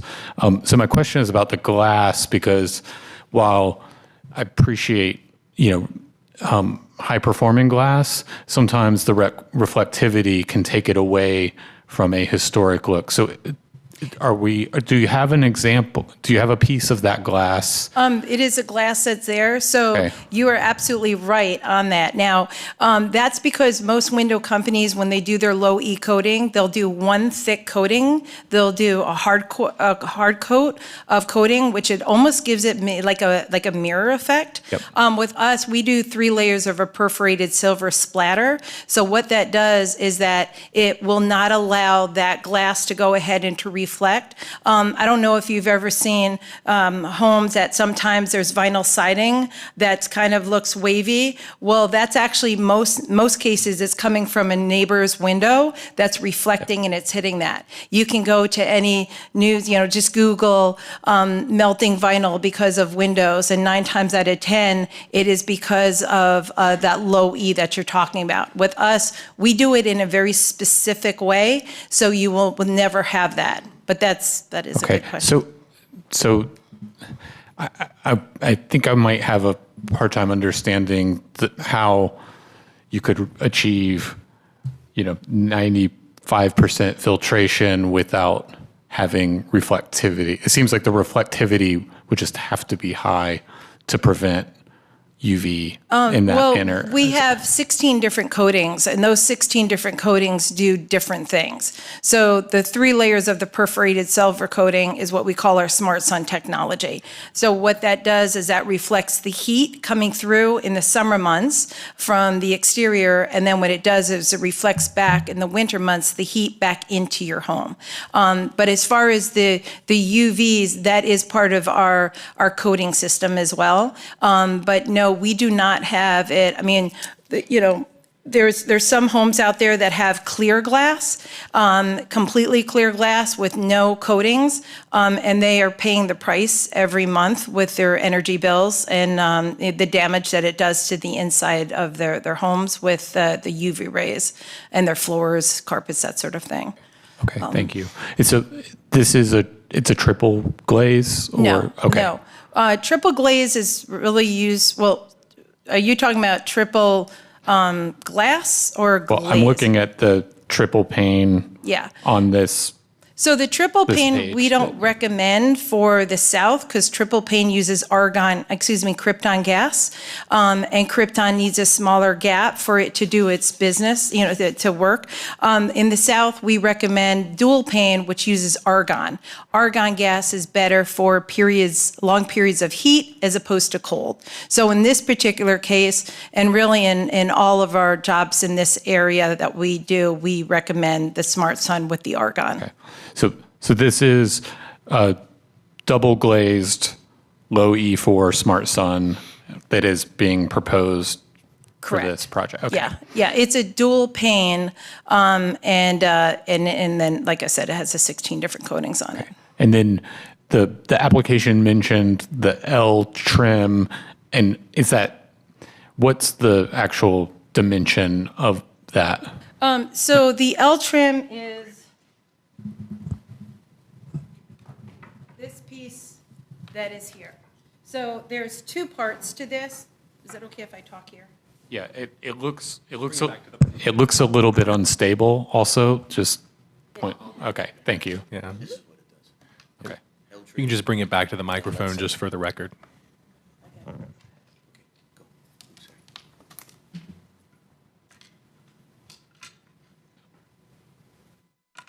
So these are going to be a few different options that we would use depending on what the homeowner wants and the needs of what we're doing. So option number one is going to be something that is called L trim.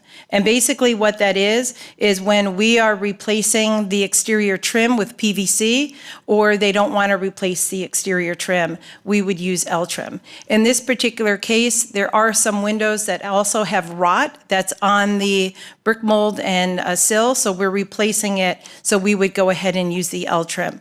As far as the width of the L trim, this is our widest width. We also have one that is about half the width of this. And really, to be honest with you, when we're at the home and we pull out that window and we see what's going on behind there, we'll determine what the width of that L trim is going to be. So what will be the proposed? What is the new casing around the windows? So in this particular case, it would be the PVC with the L trim. Okay. Yep. If we had to go with the Fibrex material around the entire window, then we can also do that as well. Okay. Might have a couple of questions for staff, but I don't have any other questions for the applicant at this time. Thank you.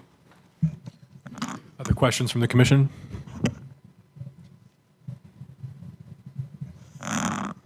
Jordan? Barden? Ian?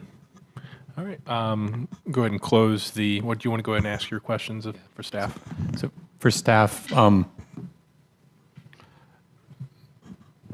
presume that a flat vinyl has been approved in the district somewhere maybe on non-contributing? Do we know? Or as far as the trim or casing profiles go?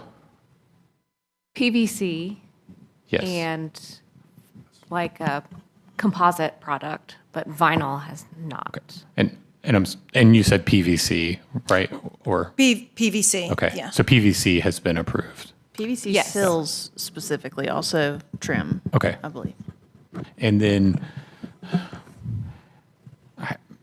I'll admit I have a little concern over the glass reflectivity.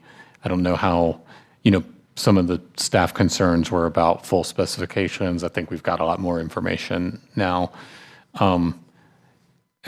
Should we say that? I mean, is that a staff approval? It seems hard. It seems potentially precedent setting as far as reflective glass goes. Am I allowed to speak? You'll have an opportunity to respond to after staff is done. It's not a thing that frequently comes up, Colette, which is why. It's not. In terms of precedent, I'll just ask you to remember that there is not technically precedent. Every case should be taken unto itself. This is also technically new construction built in the early 90s. But the question of reflectivity and specifically color of glass has certainly come up in the past. I think in some previous cases, there were conditions to the effect of that, the glass not have a tint or, like a greenish or bluish color. But I think that's really all that's been discussed in somewhat similar applications. Okay, thank you. You can respond. So we do have an option if you want us to downgrade the glass. Yes, it may be a little bit lighter. However, you're giving up a lot of energy efficiencies, so much so where they will forfeit their ability to get a rebate as the changes that happen October 1st of 2023. There has to be certain glass that they get in order to get rebates on their taxes. If that's a requirement where they have to downgrade their glass, we have the ability, you can see there's other glasses that are there where we can do a high performance glass. We could even, in very rare cases, I've done it one time in 8 years, we've done a clear glass, but that's really not energy efficient at all. But if that's something that, And that's where I was saying earlier, I mean, I know you're saying it's more energy efficient, but not replacing the windows would save a lot of embodied energy. Well, their glass is almost clear, as you could see there, so they're actually, their windows are extremely energy inefficient. I get that, but this product has a lot of embodied energy that most wood windows through many lifetimes would, even if they're very inefficient, would not offset the embodied carbon footprint of these windows. I'm not prepared to argue that point with you. Okay. I don't know the answers to that. Okay. I'm asking about reflectivity because I don't think it's necessarily a downgrade. I appreciate the context of the potential credits, but it's not a requirement to replace these windows. Their windows are rotting. The sashes are rotting. I understand that, but wood can be repaired indefinitely. You made a statement that existing wood windows would not last 50 years. My house is over 100 years old. It's all the original wood windows. They're all fine. So I would only say to that point, your house was not built after the 90s. I would agree if your house was built in the 70s and prior, that is a true statement. You probably have, and I'm not combative. we just need some facts on the record. You probably have lead paint on those wood windows as well, and they're old growth pine windows.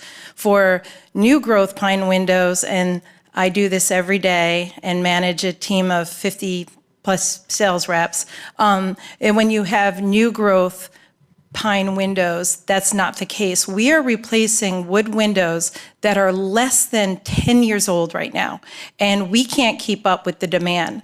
And unfortunately, that's what we're seeing. But yes, the older your house is, the better quality your wood windows are. That is true.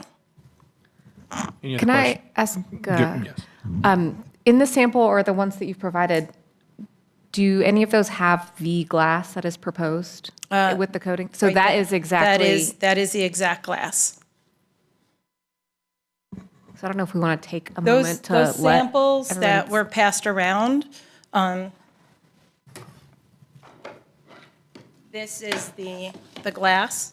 In fact, what I do for homeowners is I will go ahead. This is what we consider stark white, and we hold up our glass to this white. There are other companies that have a very dark gray or green or even bluish tinge. And again, it's because of the way in which they do their coatings. With us, we are very cognizant of the aesthetics of our window, and that's why we're going to be different than the other guys that are out there.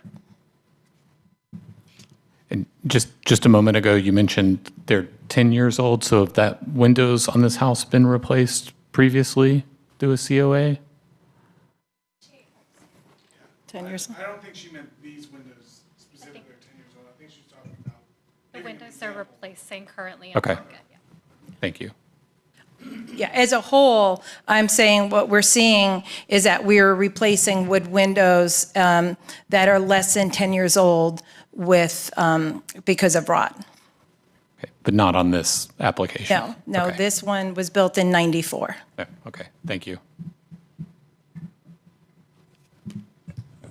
I would like to take a look if, I don't know when the Yeah, I was going appropriate to time. suggest, but a big reason why this is a major work application for you all is because this is a new material that hasn't been seen before. So make sure that you see it really well. And we can, doesn't make for good TV, but we can provide time for you all to walk around and take a look. And maybe just any questions you have, save them to come back to the microphones.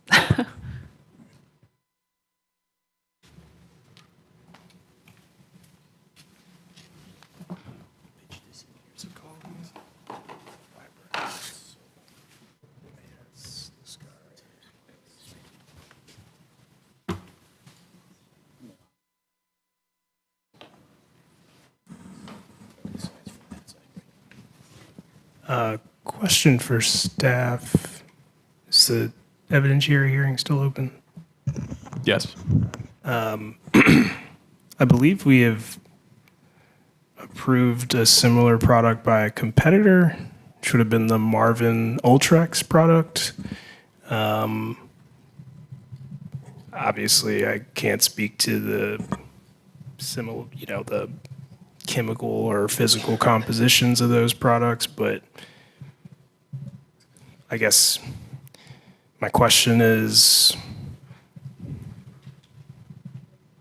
do we have to consider this a new product? For those applications where that product was approved, it was entirely new construction. So in this scenario, it is an existing structure. Okay.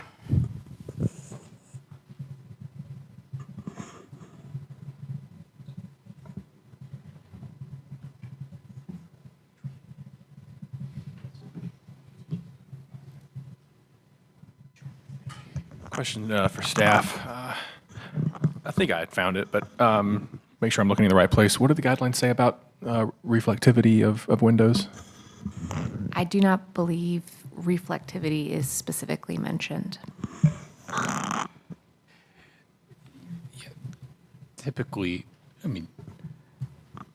most of the research I've done on historic windows is that they would be less reflective than a modern product, especially if you have two layers as well. But so you're sort of debating the energy efficiency benefits versus like the authenticity.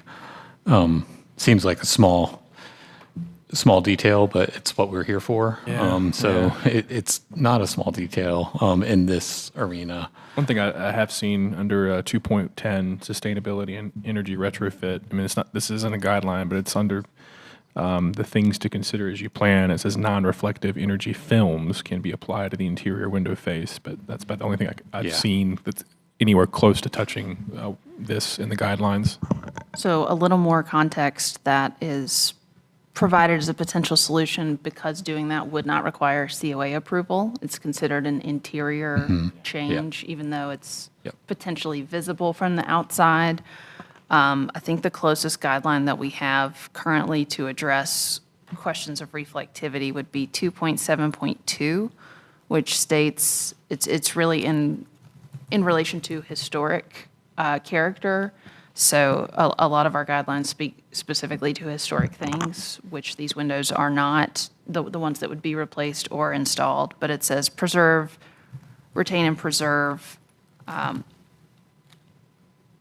Well, actually, that's for doors, but it says glazing, retain and preserve doors that contribute to the overall historic character of a building, including their functional and decorative features such as frames, glazing, panels, etc.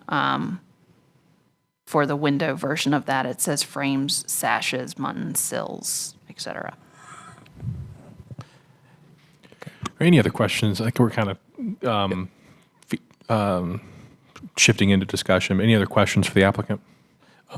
Could you explain one more time the casing detail with the PVC trim and the L trim and how those come together? Because I just want to make sure it's similar to what they have today in the sight line, and that there's not a lot of additional details. Yep. Can I go over there? Sure. Yeah, sure.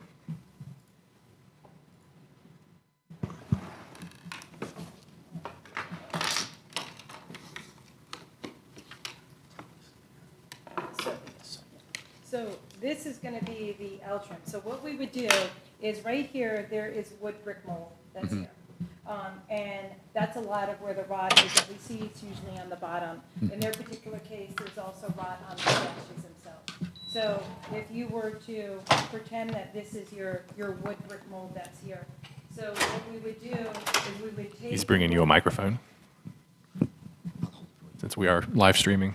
We would go ahead and take away the wood brick mold, replace it with PVC, and then we like to go ahead and instead of this being a cut that's here, now we can leave it that way if that's something that you want, where we go ahead and we caulk it like regular PVC against a wood or wood windows, a wood brick mold.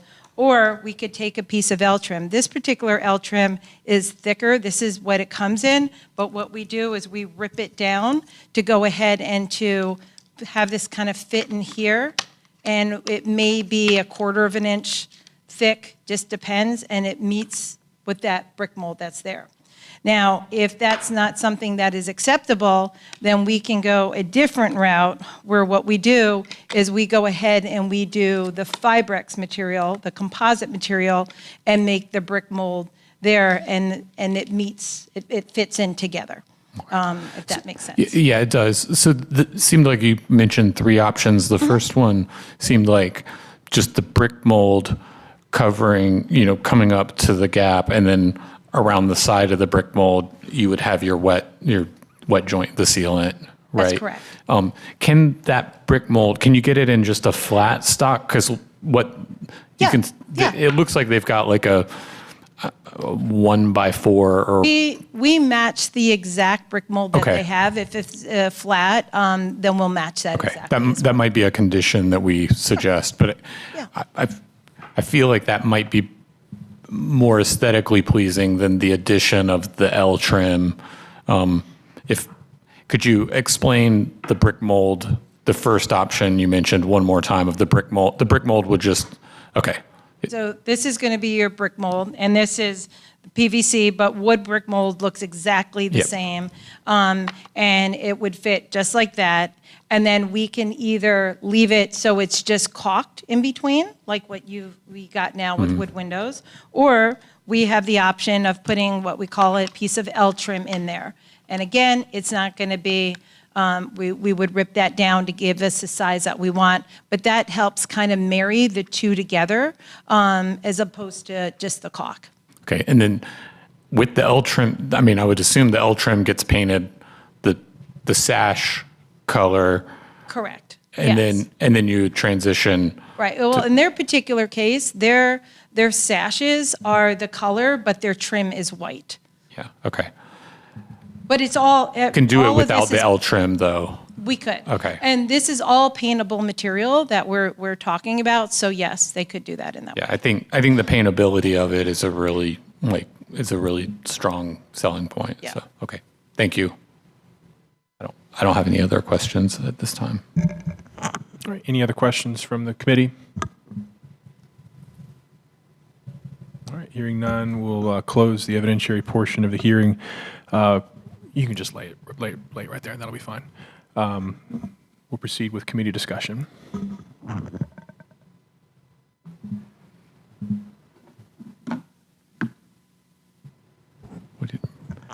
question I would have for, I mean, maybe Ian has thoughts on that final part of the discussion, the way the trim pieces come together. I would just want to see as few layers, because I feel like replacement windows, a lot of times you end up seeing just layers of, like, you know, the sash. I realize it's not just a sash insert kit, but like the L trim seems to imply that little layer of covering up, where if the brick mold just overlays up to the frame of the window and it has the same exposure of this trim, seems like it would be a pretty good, pretty faithful match. I agree. Okay. Any thoughts? I'm going to add, when it comes to the window material, the coating, the reflectivity, this is, it's okay to be precedent setting in a sense, because we've never had this material presented to us before. There's been discussion about the reflectivity. Granted, looking at the picture in front of us, it's not maybe not the best comparison, but that's the windows in place now, and looking at the window there, obviously lighting's different and all that, but it looks to be fairly similar in a reflective capacity. I would hate to not impose a condition that would force these property owners to not take advantage of technological advances that have occurred in window manufacturing to be able to get energy efficiency. So the reflectivity part of it doesn't bother me that much, and that it's it's a non-contributing structure in Oakwood, newer construction as well. But I'd love to hear y'all's thoughts on that. I agree. I think the main thing you just said is the non-contributing aspect of it. I think we would need to, revisit this entire conversation, unfortunately, if it was proposed for a contributing structure. So I think, we should revisit that in that instance. But I agree with you on the potential benefits. Yeah, and I'm fine with everything else that's been discussed.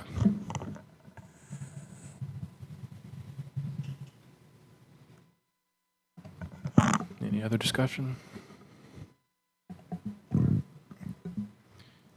I don't see the need for any other additional conditions than what's been proposed by staff. So I'll go ahead and make the motion based on the evidence presented by the applicant and the staff report and the testimony, that the application be approved, subject to the following conditions: that the following be provided to and accepted by staff prior to issuance of the blue placard: A, window specifications and section drawing; B, construction drawings to illustrate how the windows will be installed in the existing window openings and construction details, if any alterations are required; C, trim details and dimensions.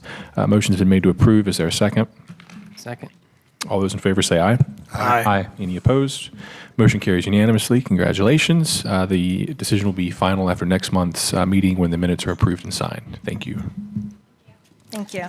And the good news is, once these are installed, you can go see them in the field and get a feel for that reflectivity and reflect on whether you feel that's appropriate for contributing.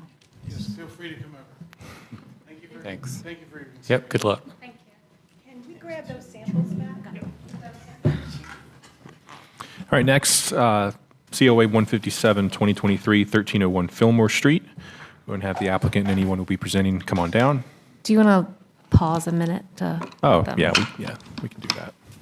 I figured while a transition is happening, there's time for that.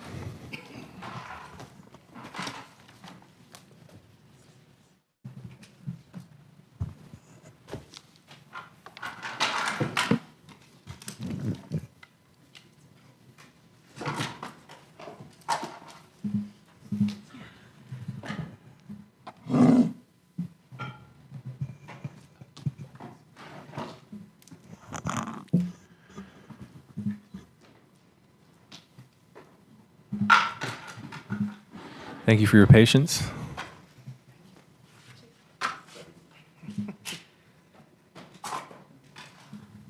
Go ahead and introduce yourself.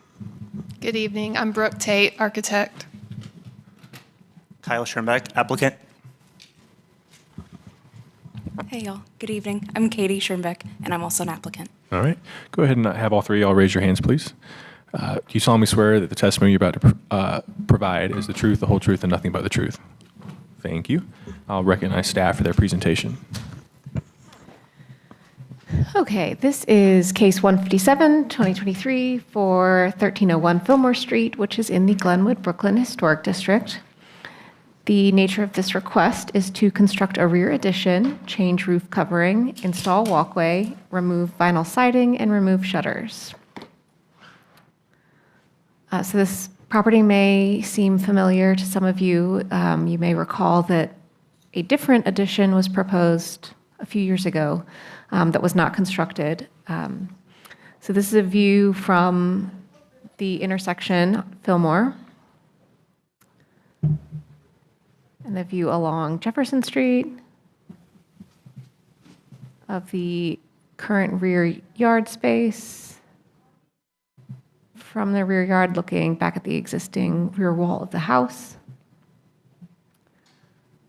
Looking down the north side and looking back from Fillmore Street, where we were just previously. A summary of staff concerns is a clarification on the proposed window and door specifications is needed. Column and railing details were not provided.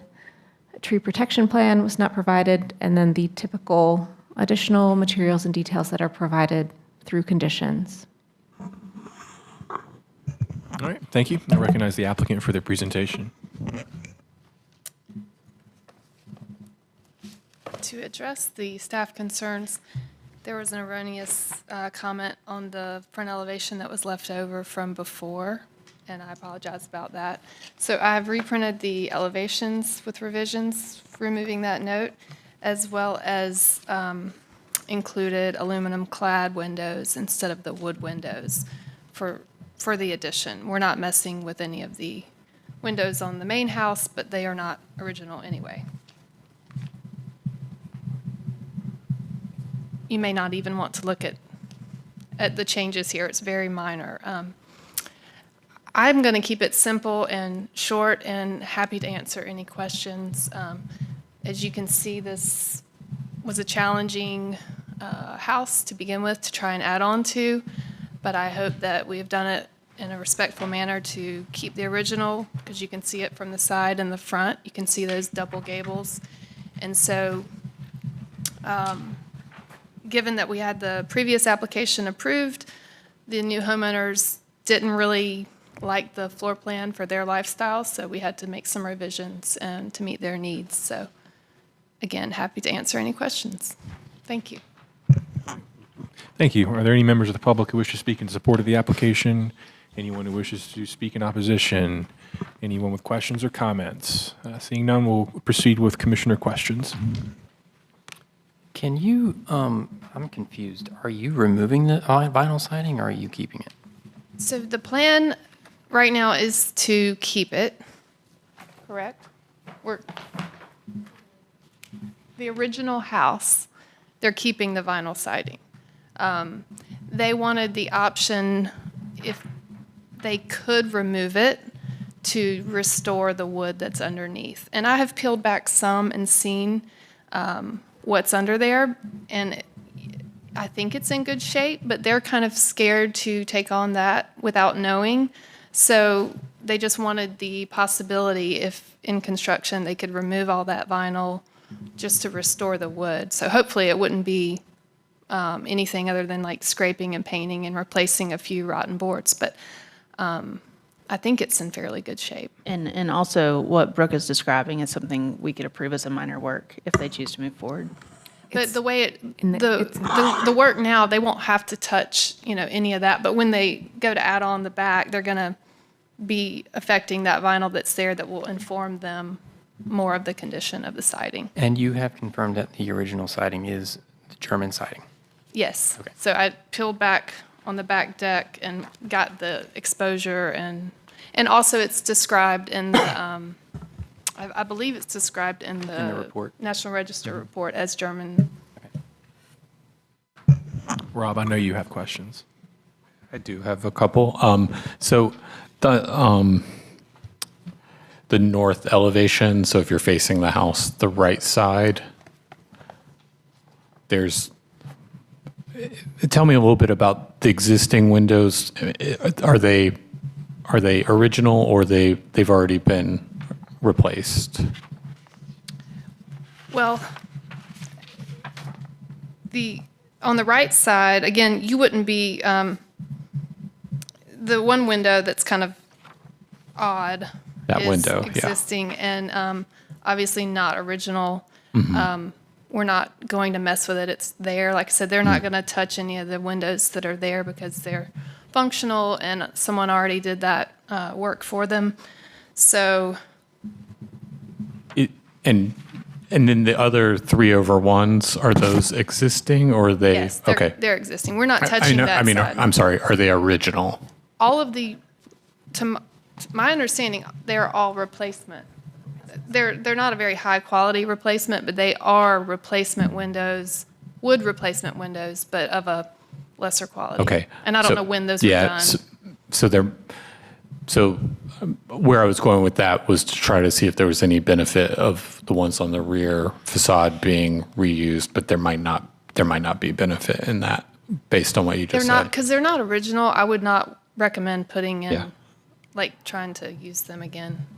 And then the roof, and I know there are several sheets. Okay, so the connector piece would be an EPDM roof, is what's called out, just a shallow slope roof. Yeah, quarter slope from the middle down on both sides, and then basically coming in right under that the eave, so that we can still see that language, but that we're not interfering with that fascia at all.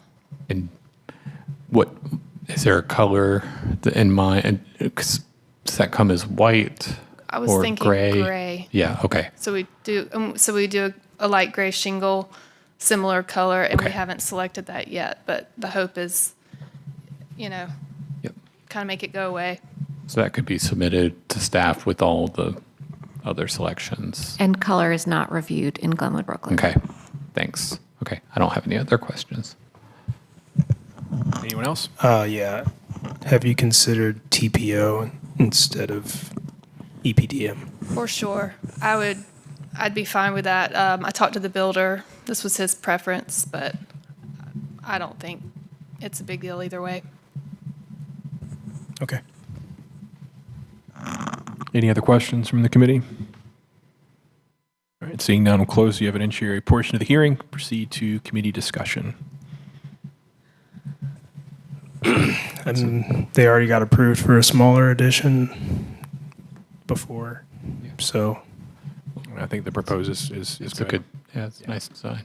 Yeah. So, You want to make the motion?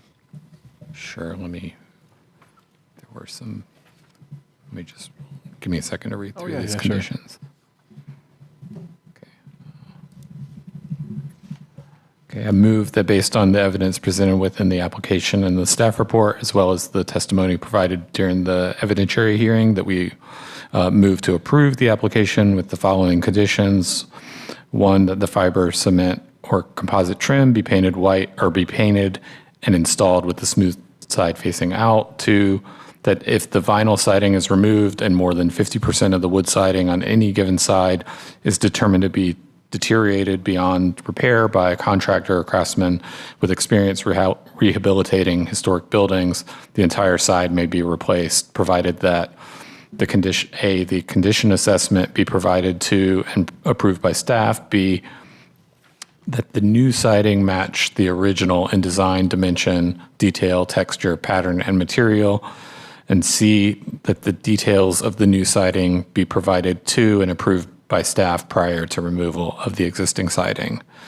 Condition 3, that the following be provided to and accepted by staff prior to issuance of the blue placard. A, clarification on window and door material and correct window and door specifications and section.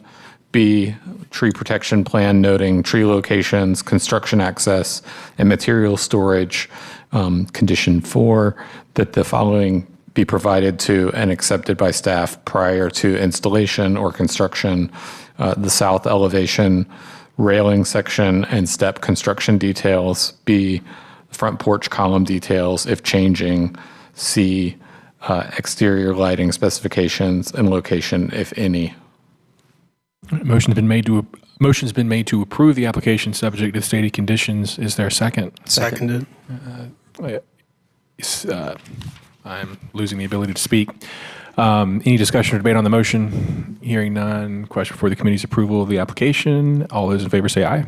Aye. Any opposed? Motion carries unanimously. Congratulations. Thank you so much. Thank you for your patience. Thank you for the work that you all have put into this project. Looks like it's going to be a great addition. The application will be, the approval will be final at next month's meeting when the minutes are approved and signed. So thank you very much.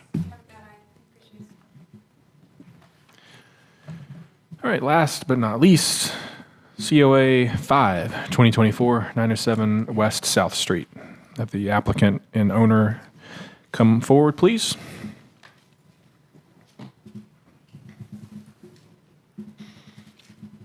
Please introduce yourselves when you're ready. Tika Hicks, Associate AIA. Joseph Huberman, the owner. All right, thank you very much. Have you both raised your right hands? You solemnly swear or affirm the testimony you're about to provide is the truth, the whole truth, and nothing but the truth? I do. Thank you. I'll recognize staff for their presentation.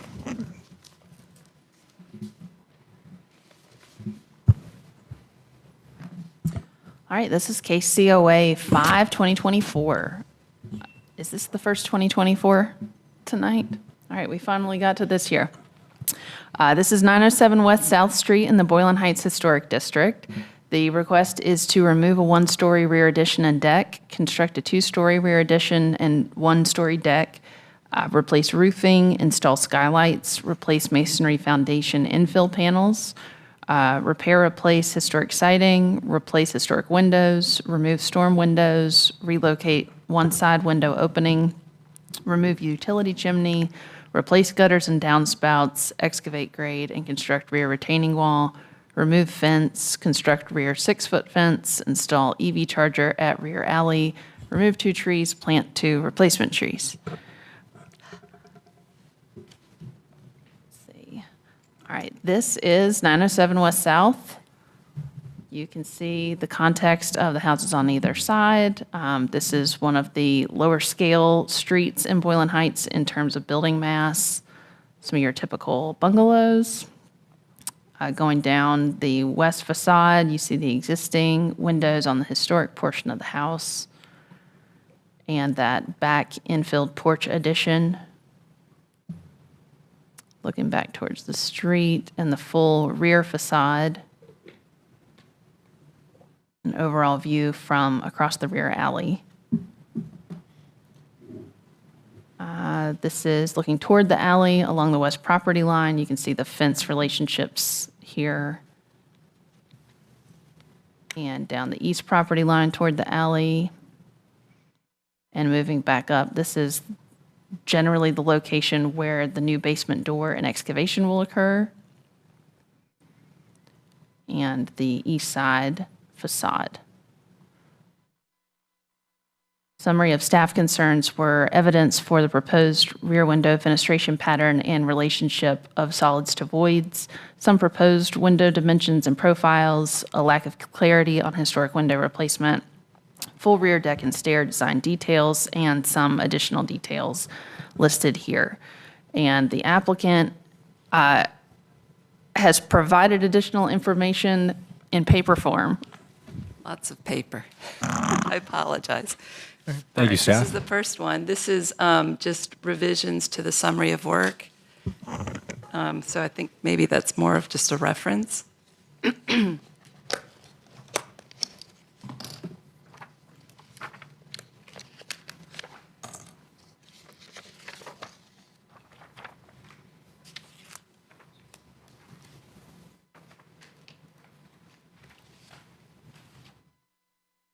Did some extras. Can I have one? Yeah. Thanks. And then this is the congruent responses or clarifications to the comments in the report, staff report. So I think probably this will be my guide.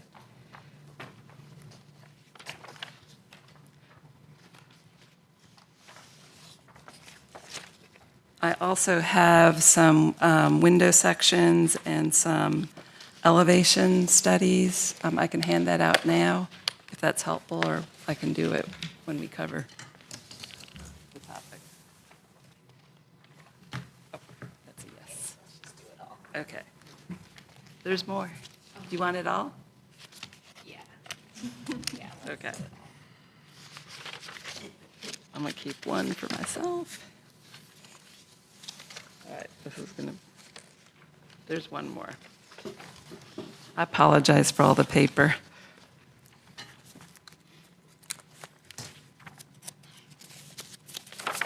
Thanks.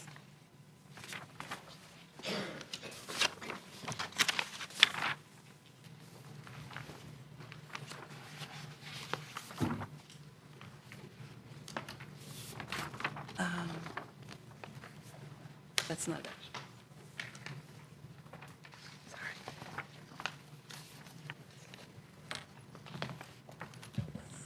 Tika, is this all exactly matching what you provided in the email? Yeah, pretty much, yeah. I'll either scan this in to make sure it matches or just. Oh, yeah, you should scan it in. Okay. 100%. Yeah, that was just a draft. I just wanted to make sure it was appropriate. Thank you.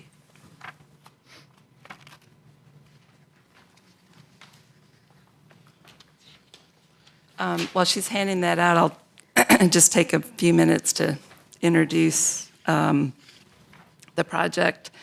I think one comment to keep in mind, I imagine we'll focus on the back of the house where we're adding on. Pretty much we want to leave the existing house, the historical structure as is, and then add to the back in a way that minimizes the impact to the footprint, adding footprint onto the lot to maintain the backyard as much as possible. That's a really important aspect of the project for the homeowner. Also, I just wanted to start out to sort of clarify, apologize for the mistake from the Sanborn maps, and I have corrected in the summary of work that the house was built in 1911 and it is a contributing structure. I also wanted just to clarify that there was an original rear porch, and we do recognize that. It was later enclosed after the period of significance for the neighborhood, and the enclosure in the back, we might have seen the pictures, was not a historical. They basically infilled the back porch to create more heated area in the house, and we'd like to scrape that part and start afresh.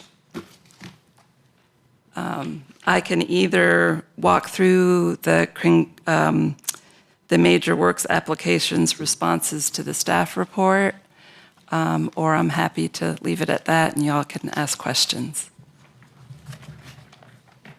Is there a preference? This is your show, so you can provide whatever information you want, and if there's anything that we need to follow up on in questions, we'll do that. Okay. Well, maybe in the spirit of time efficiency, I'll go ahead and jump into the evidence for proposed rear windows fenestration pattern, because I'm pretty sure someone's going to ask about that. Let me. So if you look at, well, there's lots of things to flip through, I apologize, but, was there an extra set of elevations? Yes, I have two. Yeah, could I get one? Sorry, I forgot to take one for myself. So basically, we propose that on the back, so if you look at that,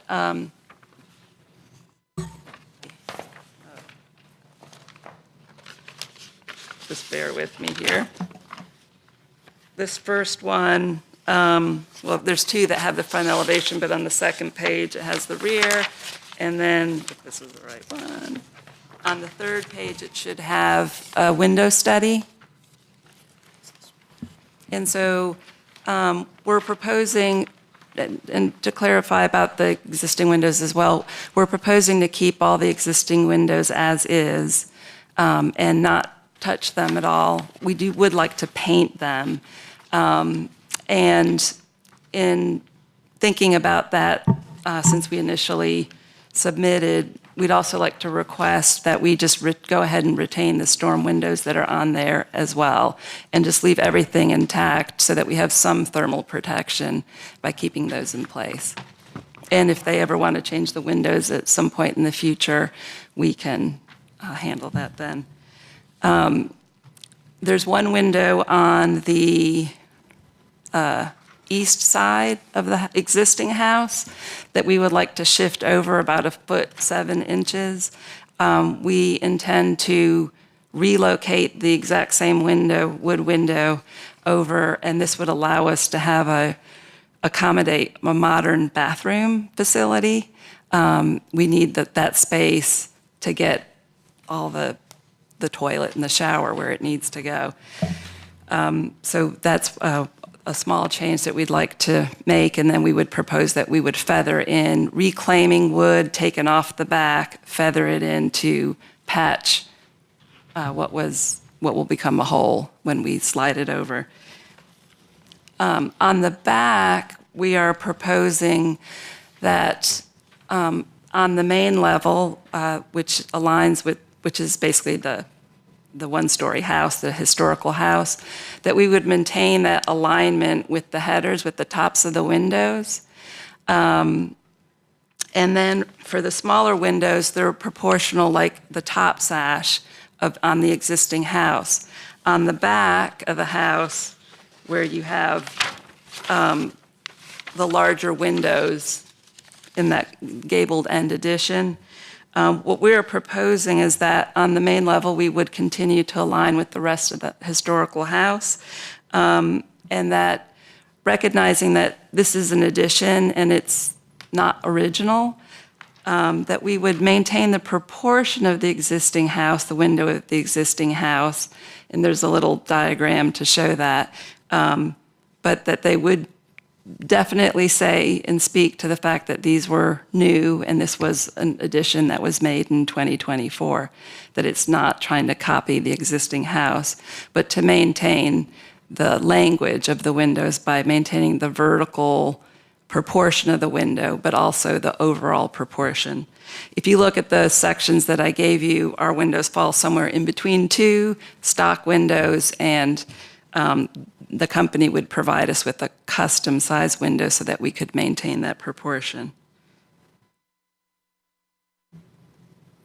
And I think that's basically how we're trying to approach this. And in terms of the fenestration, on this handout, this has just I tried to provide some additional precedents just for kind of the shapes of the windows and having the three windows that are banked together. And then also the language of kind of what a sleeping porch, the language of fenestration for a sleeping porch. Additionally, on the elevation I added, if you looked at the first submission, I didn't include the siding that was between the windows, and so I wanted to make sure I called that out so that it would be clear graphically that we did have that separation. And I can put a pin in the windows and go on to other items. I guess that's what you're saying is the intent.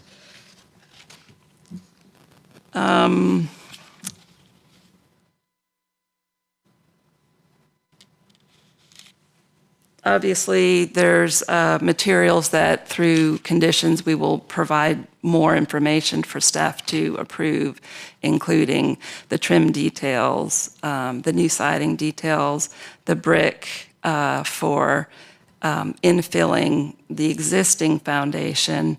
So the existing foundation currently has brick piers that are infilled with CMU, and we would propose to remove the CMU and infill those with brick that would be compatible with the existing piers, inset a little bit to create a shadow line. It's currently all painted, so we would continue with that by repainting all of the foundation. And then on the addition, we would follow that language, but for the brick to have a similar dimension and size and pattern, but change the texture of the brick so it would be obvious that this was not a match of the new.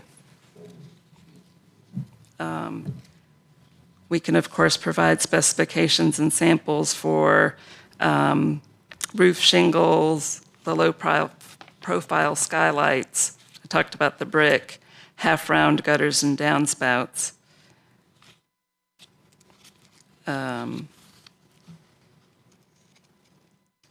The back deck, railing, stairs, and, the rear deck, including the stairs and the railing section, I provided illustrations for the railing, and we proposed that the railing on the new deck would be in kind to the railing that's there, which is a sort of interpreted version of what's on the front of the house. I have not provided any information on the underpinning, so that's something that we could provide as a condition, or however you want to direct that.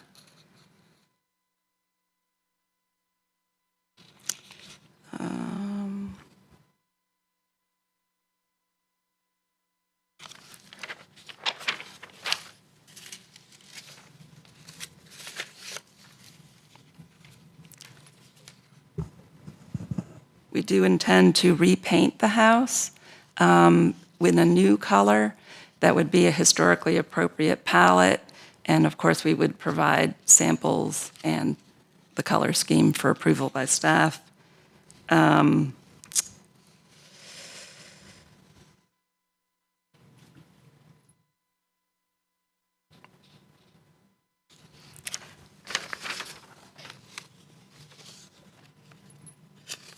And then in the revised summary of work, and also on this handout, I called out some specific dimensions for the siding. So on the existing house, we have a 4.5-inch exposure lap siding.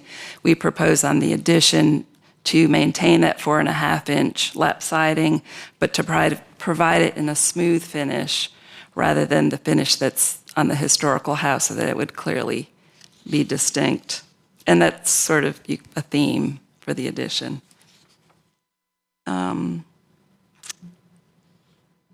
There were some questions about the retaining wall that we need to build to hold back the grade a little bit so we can get access to the basement at the door on the east side. And for that retaining wall, we propose that we would use a similar brick that's approximately an 8x2 dimension in a pattern that's similar to the existing house, but choose a brick like on the new foundation for the addition that would be different in texture and obviously distinct from the original. And in that particular setting for the retaining wall, we propose that it would be painted in a dark color to blend with the landscape. And of course, we can provide specifications for the mechanical equipment, the EV charger, and exterior lighting specifications, locations on that. And those would be, at the moment, we don't intend to have any lighting outside of what's code required for the house, like at the back door. And then house numbers. The electrical panel location was omitted on the first round, so I'm showing that on the west elevation, and it basically will go in the same location as it is on that porch enclosure on the back. And I think that sort of sums up what we're proposing, and I'm happy to answer any questions. All right, thank you. Seeing no other members of the public here, I'll I assume that there are no other comments on the application, and we'll proceed with committee questions. Hi. Hi. On the on the rear, the south facade, it appears that the three windows that are part of the sort of bump out of the addition, the heads don't align with the door and window in the, I guess, more recessed part of the addition. Is that intentional? No. You're talking about on the lower level? I guess the middle level. Yeah, that's supposed to align. I Okay. think that when I had slightly adjusted the window size to be proportionally correct, and it's misplaced. Thank you. Gotcha. My other question is just clarification. So will the brick that you infill the block with be the same shape as the brick of the retaining wall? Yes. But it will be a different texture? Like a wire cut versus smooth? Yeah. Yeah. So the existing brick you can see is fairly smooth. Sure. But it's got lots of stuff on it. So we'll have to carefully select. But I imagine something that has quite a bit of texture to it, like a wire cut or a tumbled or something like that, so that it's distinctly different. And then just following up on that, the brick infill is going to be painted to match the existing brick. The retaining wall is going to be like a third different color that's going to complement what's going on here, or is it going to also match the existing brick? So we'd like to repaint a different color for the existing foundation. I see. A historically appropriate color, but we'd like to have a new color scheme. I see. So the whole foundation of the house, the existing house and the addition will be the same color. Okay. And then the retaining wall will be a color just to blend with the landscape. Okay. But it won't match the foundation. It can, but not necessarily. I mean, your intent is not that it does. Okay. Yeah. Okay.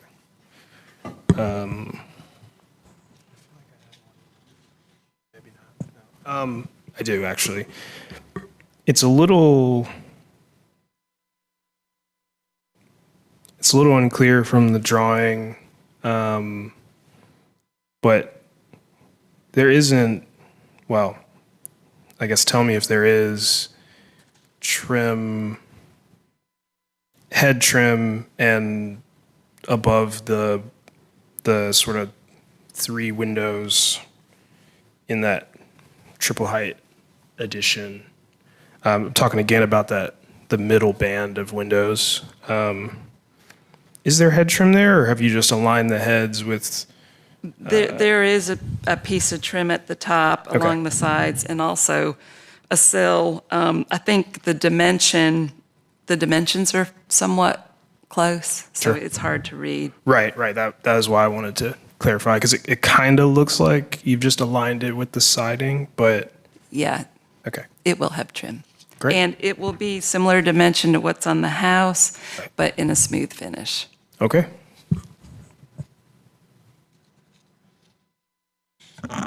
Any other questions from the committee? I've got a few. Just, I promise I'll be short. Okay, it's a very interesting design, Tika. So thank you. We're asking questions because I think it's hard with the elevation drawings. So I think when I saw it, my only concern, and I think you can probably ease from. So for one, I love this house. I think it's like a great, artifact of the neighborhood. Mm-hmm. Staff report says it predates a lot of other houses in the neighborhood, which is very cool. I worry a little bit about the sight line of the new roof above. So how that comes together with the old roof. You're showing it so that the rear gable, ends below the existing ridge. I would just want to make sure that want to make sure that happens, and there's not like, some little like turn. You probably know what I'm talking about because I've seen it in a lot of other old houses where the addition ridge is just a little bit higher, and so we'd like to make sure that's, I'm happy to put into writing that will not happen. That's the way the drawings show it. But when I look at that, the floor levels, it starts to get very tight up on the uppermost level. It does, and we intend to basically work our way from the top down. Okay. To make make the floor systems work. Okay. And then I have a little bit of like concern, just both the egress window out of that upper level, which you might too, just seems like a flashing and waterproofing nightmare. I mean, I'm sure you probably looked at other solutions. Maybe that's the only one. I think for us that was a successful solution. Okay. And I would say, in older construction, that type of construction was done well, and doesn't leak. I think that we're probably looking at really good flashing, like copper flashing. I mean, something that's really going to withstand time so that you're not having to maintain it all the time. It's a little tricky. It'll take a good builder. Yeah. And then similarly, you're having, then at the bottom of the addition, you're having to excavate a little bit locally, right, to sort of dig out so you have, room for the door and sill and everything. But it also looks like that could be potentially an area where water starts to collect, especially if it hits the face of what's now a pretty tall facade and comes down. So, I mean, this is a little bit beyond, what we're reviewing, but at the same time, we want to preserve what's there today and what you're building. So it just seems like, any way to get positive drainage away from the new facade would be great. Yes, that sounds like a really good idea. And I guess the way I've drawn it is maybe a little, it looks really flat. Obviously, it's going to slope away from the structure. And we'll have gutters and downspouts to help catch roof rain. And I have done this before on the back side of the retaining wall, put really good drainage system, and then also put drainage system on the bottom side of the wall so that you kind of have 2 points of defense before you get to the door. Yeah, okay. And there's a patio outside that area, or is it natural? So it'd be nice to have just a small pad to land on, so we don't have mud right up against the door. But outside of that, it'll be natural. Okay, and then it looks like this elevation changed some from what was in the application to tonight. Noticeably that the head of the top window, became became squared off rather than kind of the trapezoid that was there before. Is there a reason not to just the siding on that piece feels a little foreign because it seems like maybe that piece should just all be trimmed out. I'm sure you've given it some thought, but it seems like the original version was more like, it was all like, I imagine, painted trim. And then now it looks like there's siding mixed in at kind of like the intermediate floor levels. I'm talking about this part. Oh, yeah. Maybe I misunderstood staff report. I thought that was being, that was a point that it would be helpful to provide that expression of the siding, but I'm happy for that to be trim 100%. Okay. I'm just trying to The homeowner may want to answer also. If you don't mind stepping to the mic, I'm sorry. Oh, Just sorry. so- Thank you. No, I think that having it just be trim is actually preferable. Okay, from our standpoint. we'll discuss it some. I'm just, asking questions, but I appreciate that input. And then I think the last thing was just clarification on the roof spec, because on some of the roof plan, it looks like standing seam, but I think the pre-read or like the prelude of the application says shingles. It's all shingles. Okay. Yeah. And that's okay in the 2 and 12 portion. It just seems like it's getting towards the low. We're low end. pushing the envelope. It'll have to have ice and water. Yeah. Okay. Shield on Right. it. I don't have any other. Just one last anecdote. I do think that, especially since this image is up on the screen, it doesn't have to be replicated entirely, but I do really like this style of the front porch rail being, like the pickets being captured at the top. I know it's a pretty old deck on the back, but there's sort of just the pickets are exposed at the top. I mean, maybe there's like a way to capture them that's like maybe not as ornate as this, but ties in a little bit better. I'd love to do that. Okay. Yeah, that's a great suggestion. So that's all I've got. Any other questions from the committee? All right.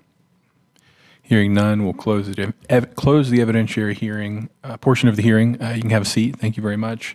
And we'll proceed with committee discussion.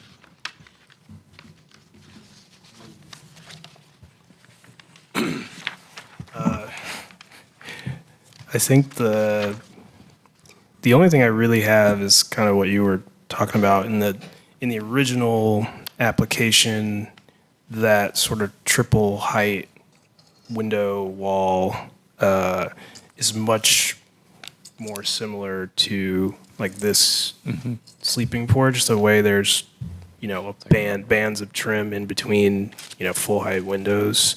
So in the updated application, it looks it doesn't capture the same essence. I think if it was trimmed out entirely, I think it would deviate from the original, and I think it would feel. I mean, I think it's a little bit more modern take, but of the example you provided, or you just held up. Yeah, Jordan. 110 or 1010 West Lenore. Yeah. I think I share your concerns about drainage in the back, but it's neither here nor there. I don't know if the applicant has already said that they're more interested in the original look, so I don't know that. I guess a condition could be to return to the first revision. I do like the squared off head of the windows more than the trapezoid. Feels like a modern context, but that's 6 1/2 dozen. I mean, we could leave that up to the applicant. I feel like it gives a little bit more contingency room to not. For everything to come together better, And I think either proposal is likely congruous, so just leave that up to the applicant, what they want to do. Ian, any thoughts or? I think that the revisions made it work for me. Before I had some concerns, but the revised it works for me. Okay.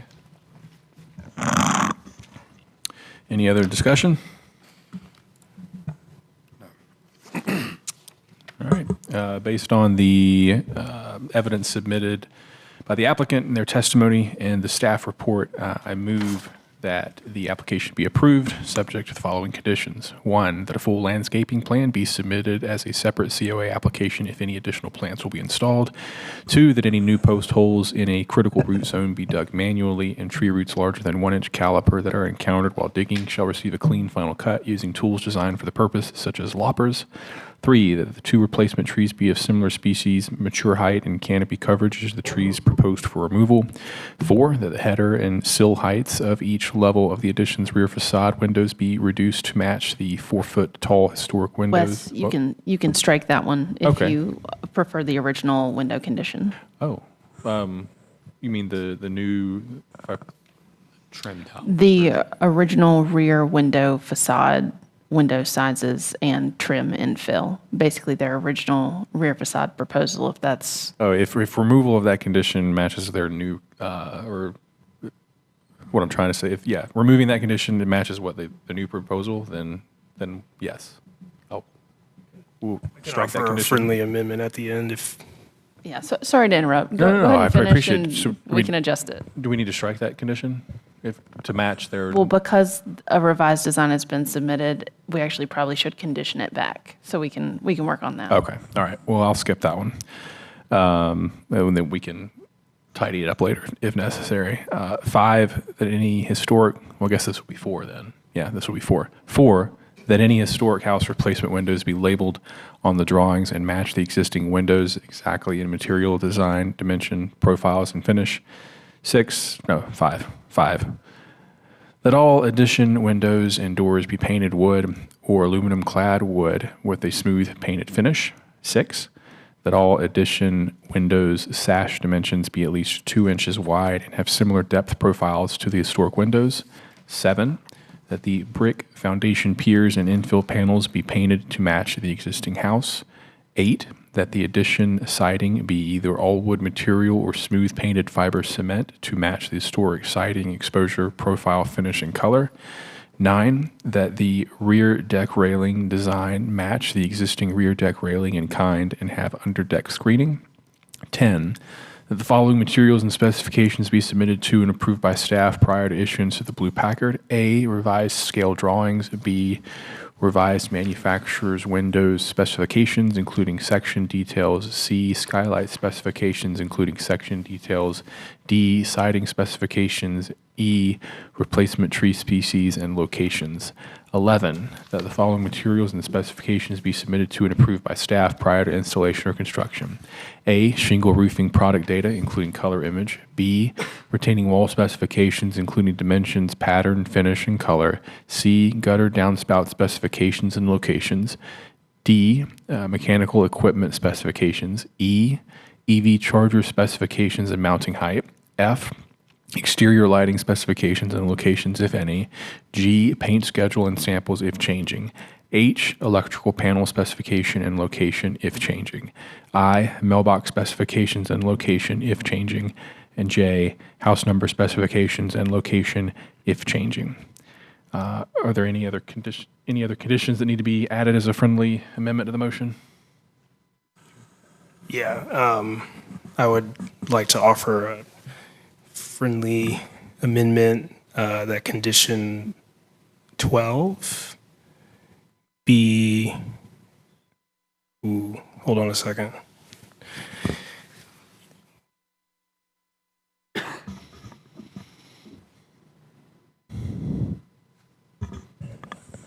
Jordan, is this to address the rear window situation? I would suggest that we just strike the language of condition 4 and have a revised condition 4 that says that the rear triple level windows be infilled with trim. Do I have to? You don't have to repeat it, but is that your Accepted, amendment? Yeah. And I accept that friendly amendment to the motion. Motion's been made. Is there a second? Second. All those in favor say aye. Aye. Any opposed? Motion carries unanimously. Congratulations. Thank you for your patience. Thank you for the work that you've put in. It's great, great proposal. Look forward to seeing it come to fruition. One thing I was going to say is that I'm obsessive about drainage, so don't be worried about that. All right. The decision will be final after next month's meeting when the minutes are approved and signed and after the issuance of the Blue Placard. So thank you so much. We were here when Fran came through, and we watched rivers coming down that I hill. bet. I bet. One house that we have completely flooded. I mean, the whole basement was completely water level up to here.